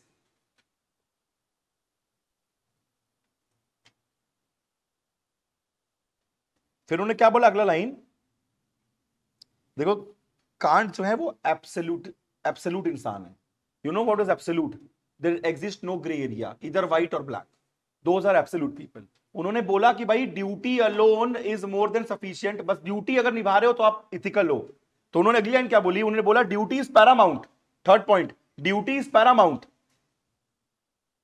The consequence of actions, duty is Paramount and consequence of action is immaterial.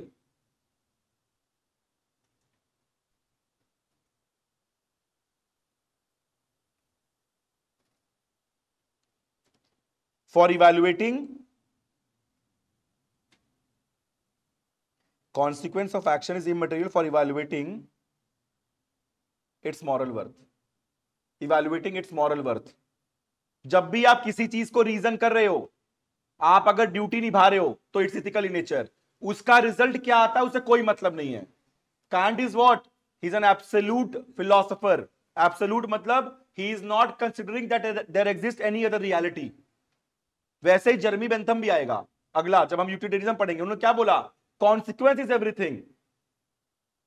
Consequence is everything. Result matters, not what you have done before the results.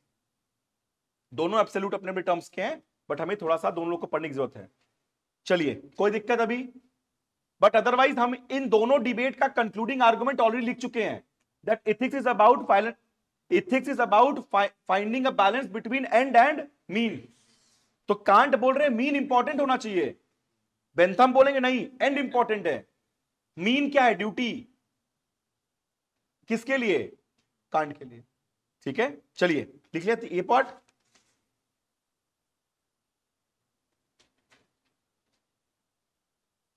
Sir ऐसा कैसे कि ends को achieve करना हो तो means कोई भी achieve होना ही चाहिए. कौन बोला ये? तो ऐसा ही मीनिंग हुआ ना कांटियन एथिक्स का. तो उल्टा, एग्जैक्ट उल्टा हुआ. कांटियन का मतलब है कि एंड जो है, कॉन्सिक्वेंस कुछ भी हो इमटेरियल है, आपका ड्यूटी इंपॉर्टेंट है, आप कैसे कर रहे हो. अगर आपकी सोच, आपका एक्शन सही है तो आप इथिकल हो. एंड नहीं आया कोई बात नहीं. ठीक है सर. अगला लिखिए, ह्यूमैनिटी एज एन एंड. हाँ, उसी में लिखो. कांट के, जब तक कांट के बेसिक आइडियाज को नहीं समझोगे तो कैसे समझोगे क्या बोलना चाह रहे हैं वो. Humanity as an end, never as merely as means. देखो कितनी बड़ी बात बोल रहे हैं. Humanity in itself is an end. Humans को कभी आप मीन नहीं बना सकते किसी चीज को अचीव करने के लिए. ह्यूमैनिटी जो है वो क्या है? वो इतना एक्सक्लूसिव है कि उसके अंदर सब कुछ छुपा हुआ है. Human dignity is paramount. Ultimately क्या बोल रहे हैं? Human dignity is paramount. You can not use human to achieve your end. मतलब you can not use clinical trials for what? For generating profit for your company. Humanity is end in itself, never merely as a mean. Humans को mean नहीं बना सकते आप, क्योंकि उनका हिसाब से क्या बोला है? उन्होंने बोला है मीन हमेशा कैसे होने चाहिए? राइट होने चाहिए. और ह्यूमन को अगर आपने मीन बनाया किसी चीज को अचीव करने के लिए, वो गलत है. लोगों का इस्तेमाल नहीं कर सकते हैं आप इनडायरेक्टली, ये बोल रहे हैं कांट. चलिए अगला लिखिए, क्या बोला? Humanity as an end, never as merely as means.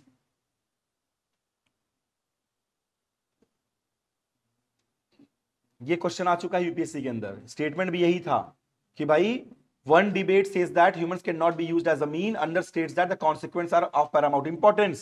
What do you understand by the statement and what is your view? आपका व्यू क्या होगा कि भाई ह्यूमंस का यूसेज अगर डिग्निफाइड मैनर में और उनकी चीजों को, उनके आवश्यकताओं को पूरा करते हुए हो रहा है तो ठीक है, बट अदरवाइज कभी भी उनको नहीं यूज कर सकते. क्या करने के लिए? और अभी ये डिबेट क्यों चल रही है? यहां पे सामने लिख लो डिबेट क्यों चल रही है. कुछ लोग कह रहे हैं 70 आवर्स अ वीक वर्क कितना होना चाहिए? 70 आवर्स. तो कुछ लोग कहते रहे 100 आवर्स वीक वर्क होना चाहिए. डिबेट थी, किसकी डिबेट थी? इन्फोसिस, नारायण मूर्ति. 70 आवर्स वर्क वीक मतलब एक तरीके से बॉन्डेड लेबर. अगर आप 6 दिन काम करा रहे हो, 1 दिन छुट्टी दे रहे हो, तो एवरेज क्या बन रहा है? 12 घंटे का बन रहा है. लेकिन 70 आवर वीक तो आपको पढ़ना चाहिए.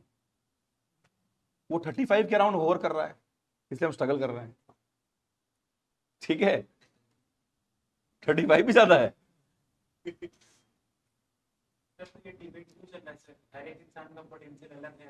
वही इसीलिए डिबेट एग्जिस्ट नहीं करना चाहिए. यही बात, पोटेंशियल अलग है, कैपेसिटी अलग है, ड्यूटीज अलग हैं. यंग हस्बैंड वाइफ हैं तो उनको घर जाना है, वहां बच्चे हैं उनको देखना है. अदरवाइज एक तरीके से आप ये भी दिखा दे रहे हो कि पेट्रियार्कल सोसाइटी है, right? Main can be in office, women can be at home. गलत बात है सारी चीजें, इसलिए डिबेट एग्जिस्ट ही नहीं करना चाहिए, राइट? अलग अलग चीजें हैं. और इवन आप पे की भी अगर बात करते हो तो पे ऐसा कुछ नहीं है कि कोई 70 घंटे ऑफिस में बैठे. मतलब बहुत ही शायद 0.25% पॉपुलेशन इंडिया की ऐसी होगी जो अपने ऑफिस में बैठना चाहती होगी उस पे के हिसाब से. बाकी अगर घर में कोई दिक्कत है, ऑफिस में बैठे कोई दिक्कत नहीं है, वो अलग डिबेट. क्या आता हूं मैं? नहीं पता भाई।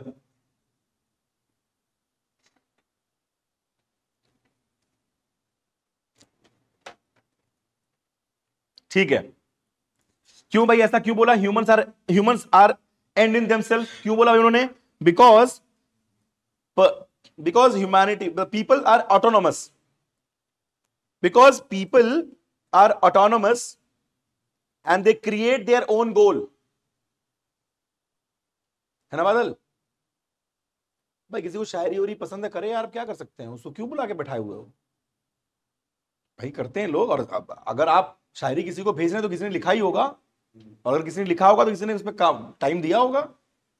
सो person as they are autonomous and they create their own goal, they create their own goal, comma, their objective and ends. Yes, people are autonomous and they create their own goal, comma, their objectives. मतलब they create their own goal, their objectives and their ends. वो खुद बनाते हैं उनका गोल क्या है, उनका objective क्या। क्यों? क्योंकि जब ह्यूमन क्रिएशन हुआ तो उनको क्या दिया गया? सबसे ज्यादा रिफाइंड ब्रेन दिया गया, और वो ब्रेन क्रिटिकल थिंकिंग के लिए दिया गया। तो वो डिसाइड कर सकते हैं what is right for them and what should they do and what should they not do, right? तो दैट इज व्हाई कांट क्या बोल रहे हैं? Because people are autonomous in their origin, so they have basic understanding of what is their goal, what is their objective and what is their end. इसलिए आप उनको as a mean नहीं use कर सकते, ठीक है? तो अगर देखो यहां पे क्या बोल रहा है, अब आप कहोगे सर ऐसे तो कोई इंफोसिस में काम कर रहा है 50 लाख 60 लाख की सैलरी पे, वो भी गलत है। नहीं, कांट क्या बोलते हैं, बहुत सिंपल बात बोल रहे हैं यहां पे कि people do understand about their objective, their end and their goal. So if their goal is to work for a company and earn money, they should be allowed to do that. समझना? नहीं तो otherwise हम तो argument ये करने लगे, Kant ने बोला human can not be used as a mean, इसका मतलब there can not be any employer and then there can not be any employees. Debate यहां पे आ जाती है, लेकिन कांट ने रेक्टिफाई किया खुद को कि लोग समझते हैं कि उनके लिए सही क्या है। तो अगर वो जॉब करना चाहते हैं, let them do the job. अगर वो एम्प्लॉयर बनना चाहते हैं, बिजनेस खोलना चाहते हैं, let them. So you can not force them to do what they do not want to do. Argument ये है कांट का, राइट? आगे बढ़ते हैं Sir, ji. so then can we say that humanity is the हाँ जी, humanity is the, क्या हुआ madam, आगे बोलिए। is the good? सर आगे स्टेटमेंट में लिखा था ना कि लाइक जो एसेंस में लिखा था, एसेंस ऑफ एथिक्स में दैट एथिक्स, मतलब उसमें सब फीचर लिखा था ना हाईएस्ट गुड का। जी। तो sir then can we say that humanity is the highest good? कह सकते हैं achieving humanity and principle is the highest good, yes. For many people it do exist. हम मेजॉरिटी ऑफ पीपल जो यहाँ पे बैठे हैं, हम लोग के लिए यही होगा। और ह्यूमैनिटी के अंदर हमारे मदर फादर, हमारे ब्रदर सिस्टर और हमारे दोस्त पार्टनर, यही लोग आते हैं। अगर आप उनके लिए अच्छा कर रहे हो तो उनके फैमिली के लिए अच्छा कर रहे हो। अगर आप उनके फैमिली के लिए अच्छा कर रहे हो तो अल्टीमेटली आप बहुत और लोग के लिए अच्छा कर रहे हो। समझ रहे हो आप? तो ultimately the ultimate good is to help humanity to be better. Yes, ठीक है। यस।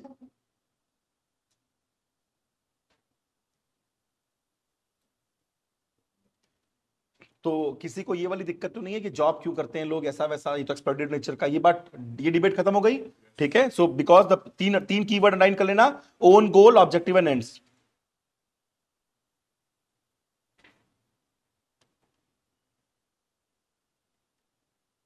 ठीक है?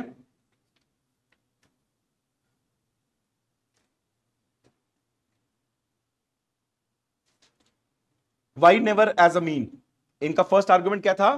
फर्स्ट आर्गुमेंट हमने लिखा था ये चीज कि that individuals are end in themselves. हमने कीवर्ड लिखा था कि भाई humanity as an end, never merely as a mean. उसमें हमने फर्स्ट पार्ट अभी जो एक लाइन लिखी उसमें लिखा कि why they are end in themselves. They are end in themselves because they have their own objective, they have their own goals. अब why we should not be treating them as a mean, second point लिखो इसी में, not as a mean because, not as a mean because it destroys their autonomy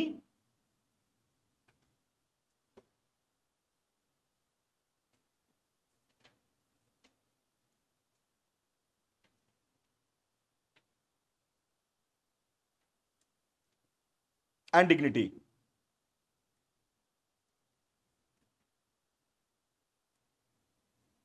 ठीक है? तो एक जगह तो हमने बोला, दो आर्गुमेंट दिए हमने The first argument दिया कि we should not be using them as a mean because they have their own objective, their goal and their end. Second दिया कि if we are using them as a mean, then we are destroying their autonomy and their dignity. ये दो debate उन्होंने दी कि भाई ये दो reasons हैं. यहीं पे उन्होंने जस्टिफाई भी कर दिया कि भाई ठीक है, अगर आपको किसी और के लिए काम करना है आप बिल्कुल करिए, बट आपका क्या होना चाहिए? कंसेंट. कंसेंट बोला, राइट? चलिए, एक आइडिया ऑफ कांट क्या लिखा हमने? The first idea is never as a mean, only as a end. Second idea,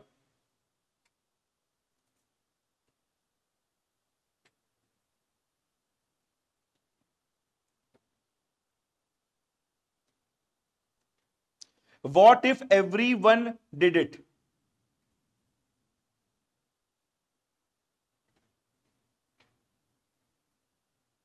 What if everyone did it? First idea, humanity as an end, never as a mean. एक argument ये लिखा था हमने, और दूसरा एक बहुत इंपॉर्टेंट आर्गुमेंट हम लिख रहे हैं, what if everyone did it? This means that actor should ask, this means that the actor should ask whether his action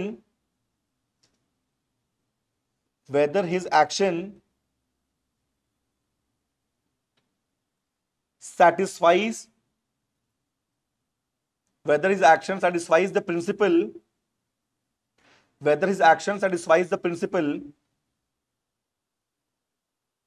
that he also wishes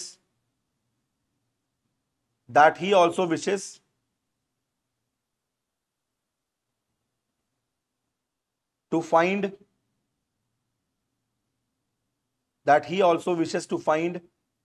generally applied in society.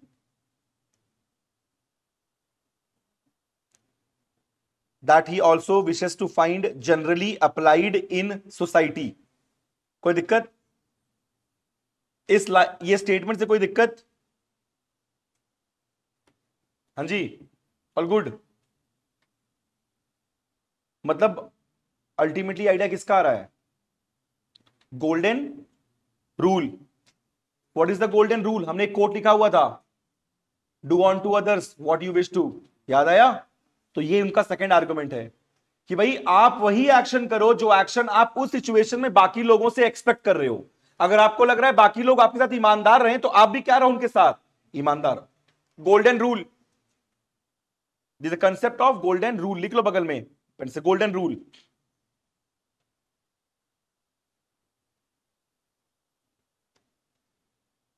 implies giving respect to others' interest.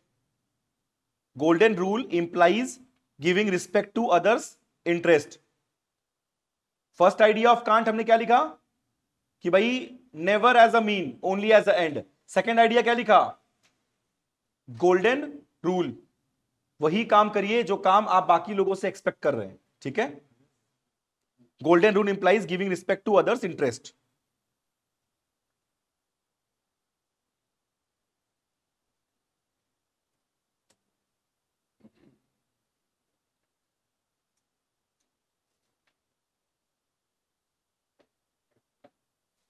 ठीक है?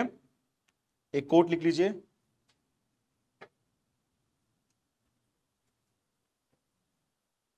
John F Kennedy.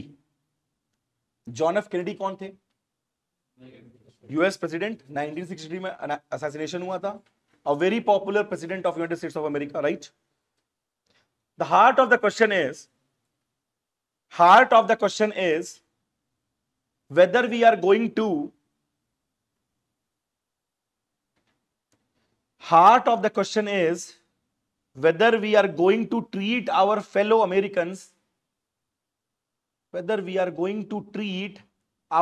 Americans as we want to be treated.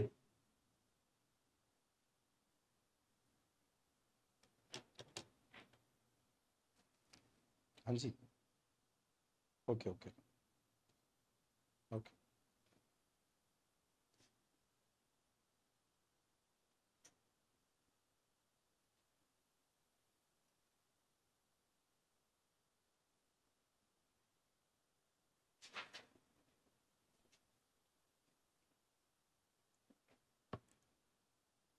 ठीक है, कि एसे और ethics दोनों में fit करने की कोशिश करेंगे हम लोग। ये कोट इंपॉर्टेंट है। ये कब बोला था उन्हें? ये मार्टिन लूथर किंग जूनियर जब प्रोटेस्ट चल रहे थे एंटी सेग्रीगेशन, रोजा पार्क्स का हमने रेफरेंस लिया था। 1956 में रोजा पार्क इंसिडेंट हुआ और 1963-64 में सेग्रीगेशन खत्म हुआ। वो 7 साल का जो यूएस में बहुत ही एक ऐसा पीरियड था जब यूएस में बहुत ज्यादा डिवीजन मिल रहा था, anti blacks movement, white supremacy and all those stuff. उस वक्त उन्होंने ये स्टेटमेंट दे रखा था कि the heart of the question is whether we are going to be treated how we are going to treat our fellow. कोई दिक्कत आपको? समझ गए आप? तो भाई एक रूल हमें क्या समझाया? देखो कांट बहुत सारी बातें कह रहे हैं।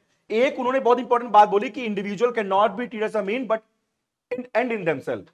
सेकंड आर्गुमेंट बोला इन्होंने गोल्डन रूल। क्या रूल बताया? कि do unto others what you want to be done to yourself. ये कोट हमने पहले भी लिखा हुआ है। कन्फ्यूशियस इस कोट को और भी दे चुके हैं, उसको लिखने की जरूरत नहीं क्योंकि हमने ऑलरेडी इस कोट को लिख रखा है। ठीक है, ज्यादा कोट लिखेंगे पागल हो जाएंगे।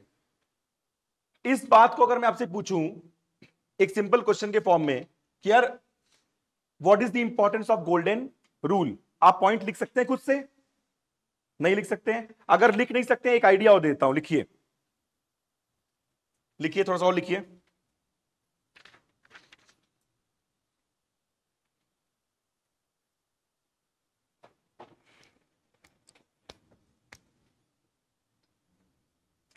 गोल्डन रूल हेल्प्स, ये सेम आइडिया में लिखिएगा। Golden rule helps in displaying other focused behavior, in displaying other focused behavior,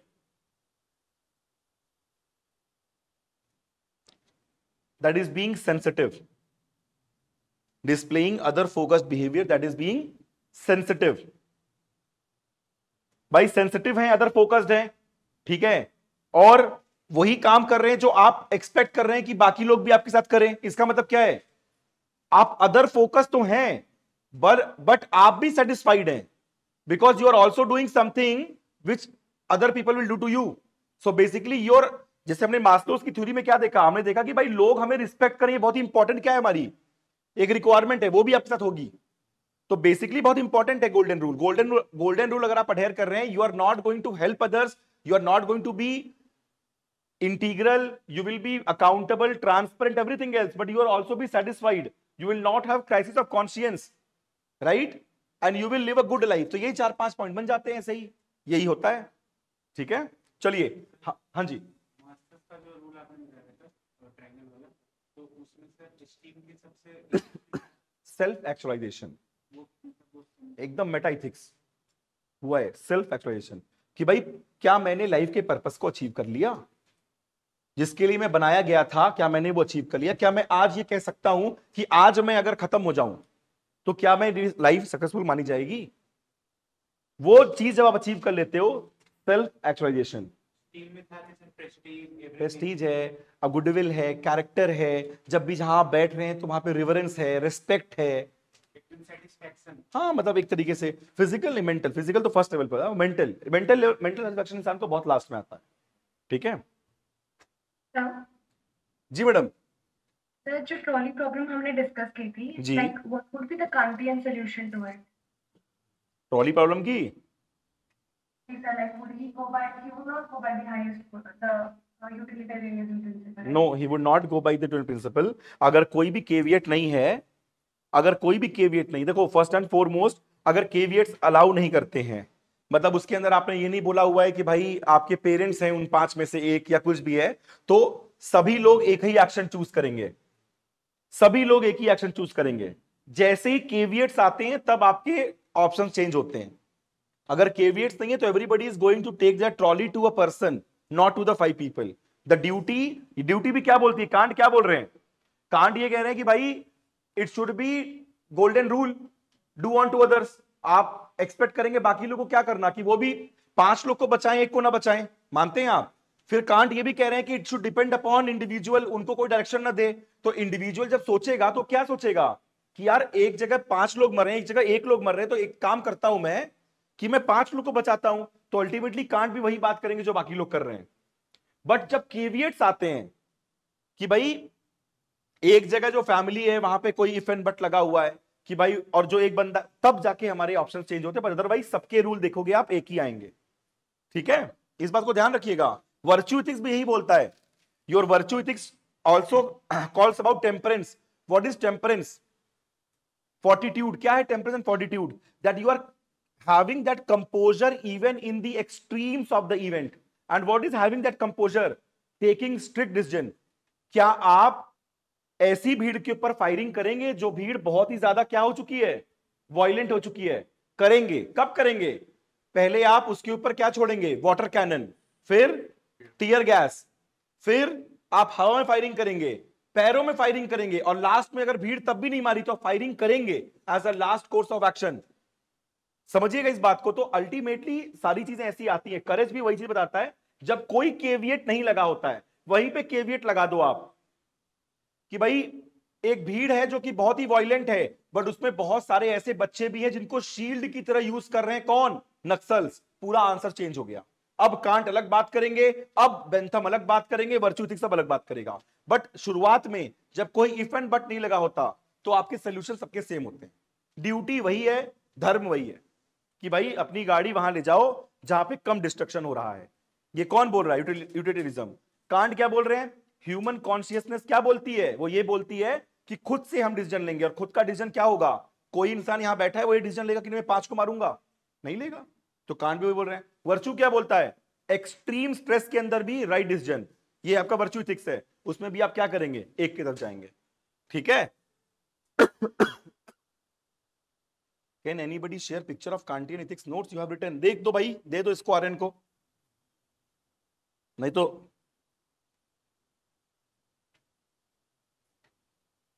ठीक है। Third idea of can't, third and the last idea of can't. इसके बाद ड्यूटी इथिक्स आप पूरी समझ जाओ, कुछ बचेगा ही नहीं। हमने 2 पॉइंट लिख दिए, बहुत जबरदस्त 2 पॉइंट लिखे हमने फर्स्ट पॉइंट क्या लिखा? Humanity as an end, madam गिर गया। ठीक है, never as a mean. Second idea लिखा कि भाई golden rule, do unto others what you want to be treated as. And last point, rule of publicity. अब आपको ड्यूटी इथिक्स पूरी समझ में आएगी। Rule of publicity.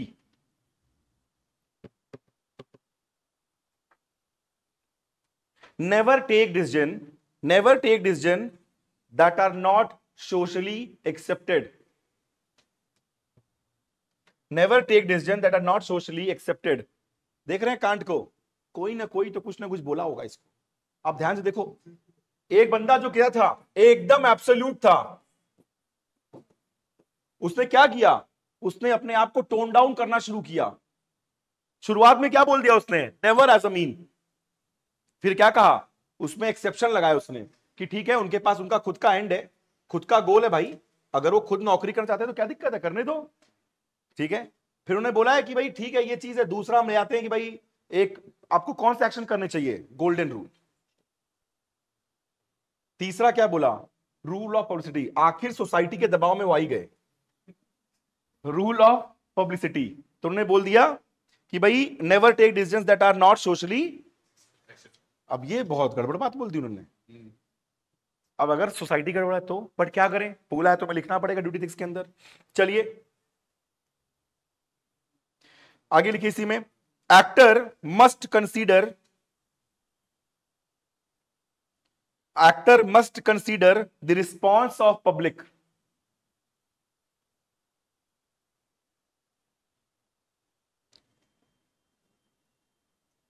यहां पे उन्होंने केविएट दिया कि what if your action is not public in nature.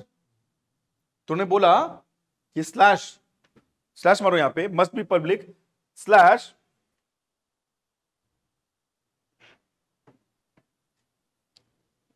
Should action become public. मान लो आगे कभी अगर पब्लिक हो जाता है वो एक्शन आपका, तो क्या जस्टिफाई कर पाओगे? क्योंकि कुछ आपकी कुछ ड्यूटी आपके घर के अंदर क्या होती हैं? बंद रहती हैं। तो उन्होंने पहला आर्गुमेंट दिया कि actor must consider the response of public, कि भाई कुछ चीज तो आप बाहर कर रहे हो, जो चीज आप बाहर घर के बाहर कर रहे हो वहां तो पब्लिक रिस्पॉन्स मिल जाएगा। You are making a policy, people will respond then end theirself only. But what if something is happening inside your corridor of your house, that action might become public in future. तो future में आपको कैसे जज किया जाएगा? इसलिए उन्होंने क्या बोला, दोनों एक्ट बोल रहे कि भाई public response and what if the action becomes public कुछ दिन बाद, after some time.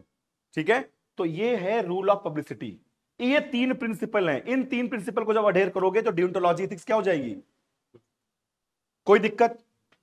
Duty ethics में हमने ड्यूटी एथिक्स में क्या क्या देख लिया भाई? हमने देखा भाई ड्यूटी एथिक्स क्या, डियोंटोलॉजी। उसके अंदर हमने पहले पढ़ा, इमैनुअल कांट उसके मेजर प्रोपोनेंट है। उन्होंने आर्गुमेंट दिया है, first and foremost humans can not be treated as what, as a mean. Second, golden rule. Third, rule of publicity. Golden rule और रूल ऑफ पब्लिसिटी क्यों इंपॉर्टेंट है? Case studies लिख लो। whenever you are writing a case study solution, आपको ये दोनों चीजें, golden rule और पब्लिसिटी प्रिंसिपल, आपको कभी भी नहीं छोड़ना है, क्योंकि ये दोनों चीजें क्या दिखाती हैं? Public trust, goodwill. ठीक है,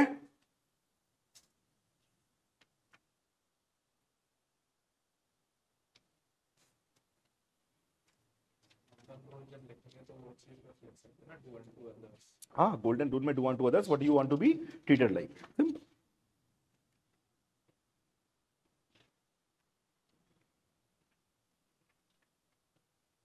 ये सबसे बड़ा पार्ट है एथिक्स का एक्चुअली, मतलब एज अ सब वो थ्योरी। इसके बाद सब कुछ, सबका नेचर इजी होता है, यहाँ पे काफी नोट मेकिंग होती है। और बाकी सारे जो टीचर्स हैं वो देखता हूँ बहुत नोट्स लिखवाते हैं, इसे लिखवाना पड़ता है, अदरवाइज आप कंपेयर करोगे अपने किसी आजू बाजू वालों से, फिर आप कहोगे इस पार्ट में हमने लिखा ही नहीं है, तो क्या करूं? चलो लिखो वर्च्यू एथिक्स। क्या लिखा है? अरे वो आएंगे भाई, सब आएंगे जब हम मॉरल फिलोसफर्स पढ़ेंगे, इमैनुअल कांट पूरा पढ़ेंगे। हम अभी क्या कर रहे हैं? अभी हम एक बार तीनों को क्या कर रहे हैं, तीनों को टच करके आगे बढ़ रहे हैं। वर्च्यू एथिक्स, डियोंटोलॉजी और टियोलॉजिकल, तीनों को, उनके डिफरेंट पार्ट्स पढ़ रहे हैं, उनके जो मेन प्रोपोनेंट थे वो क्या बोलते हैं ये पढ़ रहे हैं, ये सब पढ़ेंगे हम। बहुत कुछ है उसके अंदर यार, पागल हो जाओगे।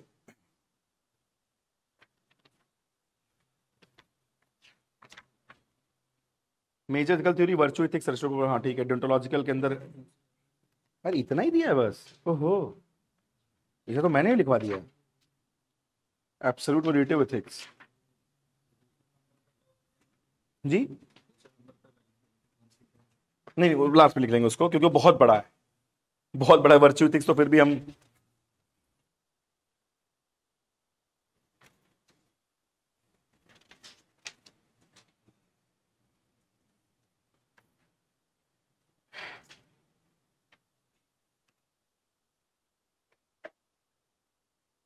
oldest approach of ethics. Virtue ethics is the oldest approach of ethics. It's the oldest approach of ethics revolving around, it's an oldest approach of ethics revolving around one word. क्या है वो one word? Good character.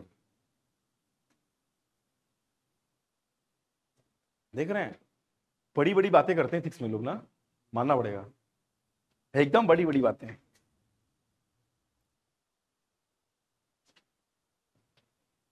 तो क्या coat लिखेंगे virtue ethics के अंदर? लिख सकते हैं character is the greatest virtue. Yes छोटा, गुड। शीलम परम भूषणम, हाँ मेरे एक दोस्त है एएस है, उसका ही कहना जितने लोगों ने शीलम परम भूषणम के सामने फोटो खिंचाई है उनके कैरेक्टर पे क्वेश्चन मार्क आ रहा है। तो आप लोग चाहें तो इस बात का ध्यान रखें वहां पर।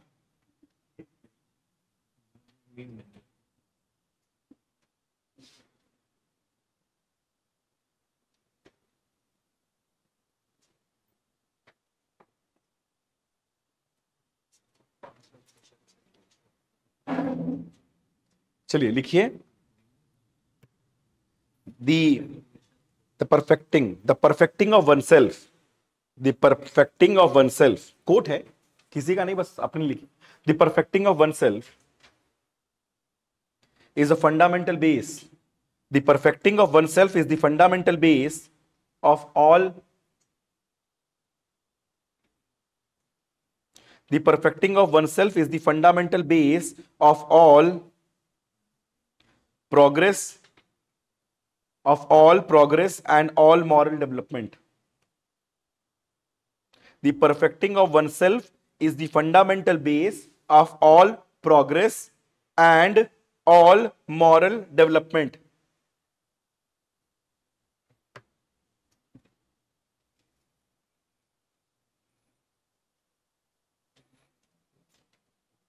आगे लिखिए एक और कोट, सोक्रेटिस का है ये, अगला, ये इंपॉर्टेंट है. Virtue does not come from wealth. Virtue does not come from wealth. Virtue does not come from wealth, but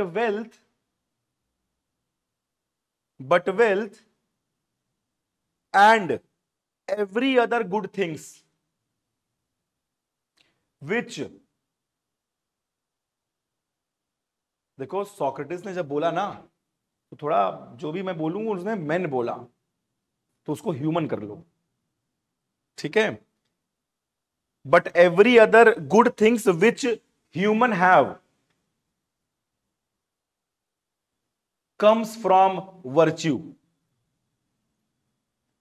अब एग्जैक्ट तो उन्होंने मेन बोला था, बट बेसिकली क्या जेंडर न्यूट्रल है ये कंसेप्ट, उस वक्त नहीं था, तो उसको आप डबल इन्वर्टेड कॉमास की जगह पे सिंगल रखिएगा, क्योंकि हम एग्जैक्टली जो सोक्रेटिस बोल रहे हैं वो नहीं लिख रहे हैं, हमने मेन को रिप्लेस किया ह्यूमन के साथ. ठीक है, दो कोट्स हैं, सफिशिएंट है. तो फर्स्ट कोट क्या बोला, सेकंड कोट तो दिखा रहा है इंपॉर्टेंस ऑफ वर्च्यू. फर्स्ट बोला कि why should we adhere to, why should we learn more amount of virtues. हमें अपनी जिंदगी में ज्यादा वर्च्यूज क्यों चाहिए भाई, इसलिए चाहिए. क्यों? क्योंकि self development, character building is the basis of human what life. हमें हमेशा आगे बढ़ना है, अपने आप को डेवलप करना, एंड दैट इज वर्च्यू. वही है वर्च्यू. ये दो लाइनें, ठीक है.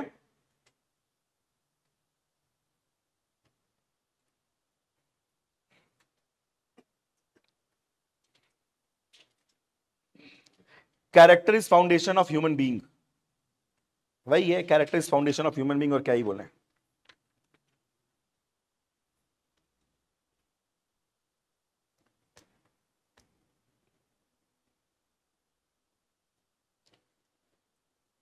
थोड़ा डिफाइन कर लेते हैं. अच्छा एक बात बताओ, अगर मैं 10-15 मिनट के लिए तुम्हें छोड़ूं, वापस आ सकते हो तुम लोग?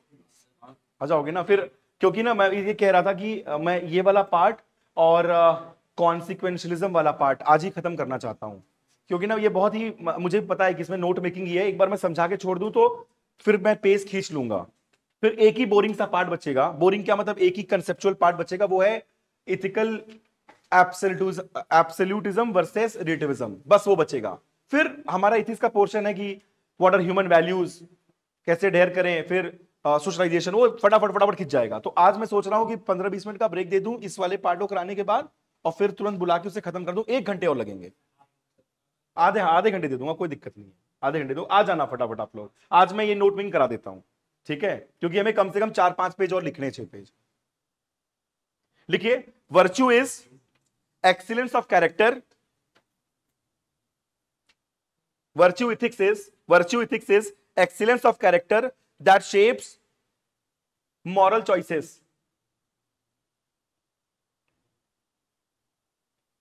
It is midway between.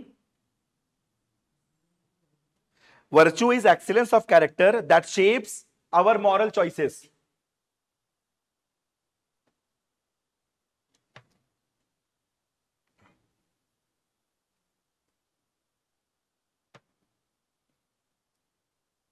It is midway between. It is a midway between twin vices of.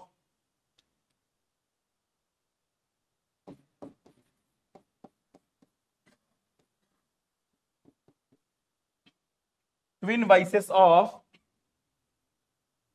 deficiency and excess.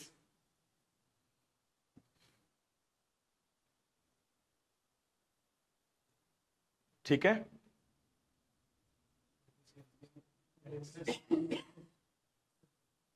अरे EX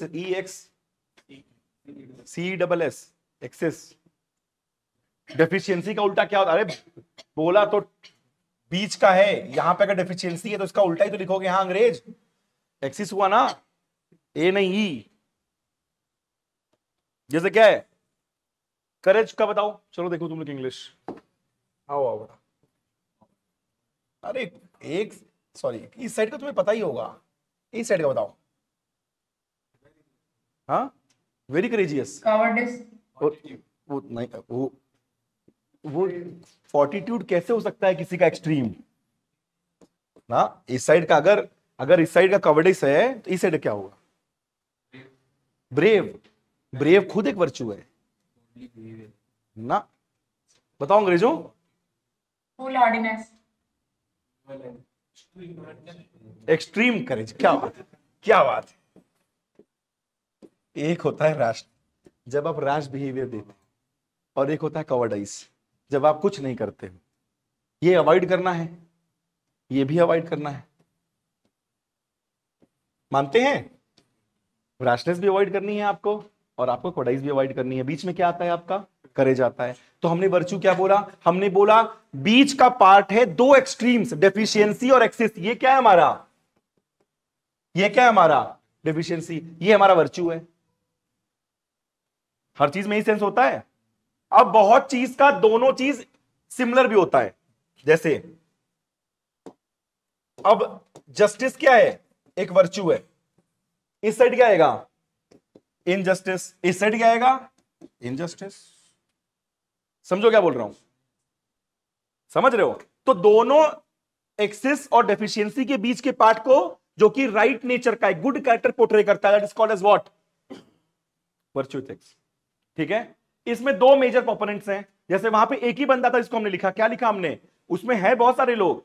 जब हम बात करते हैं ड्यूटी एथिक्स की या डियोंटोलॉजी की, तो Mahatma Gandhi is one of the most important वहां पे। बट यहां पे दो इंपॉर्टेंट, वहां पे हमने लिखा इमैनुअल कांट, वही पूछेगा भी। हम महात्मा गांधी पढ़ते वक्त उनको पढ़ लेंगे कि हाँ भाई किस तरीके से वो ड्यूटी एथिक्स को बोलते थे। बट यहां पे दो इंपॉर्टेंट लोग हैं।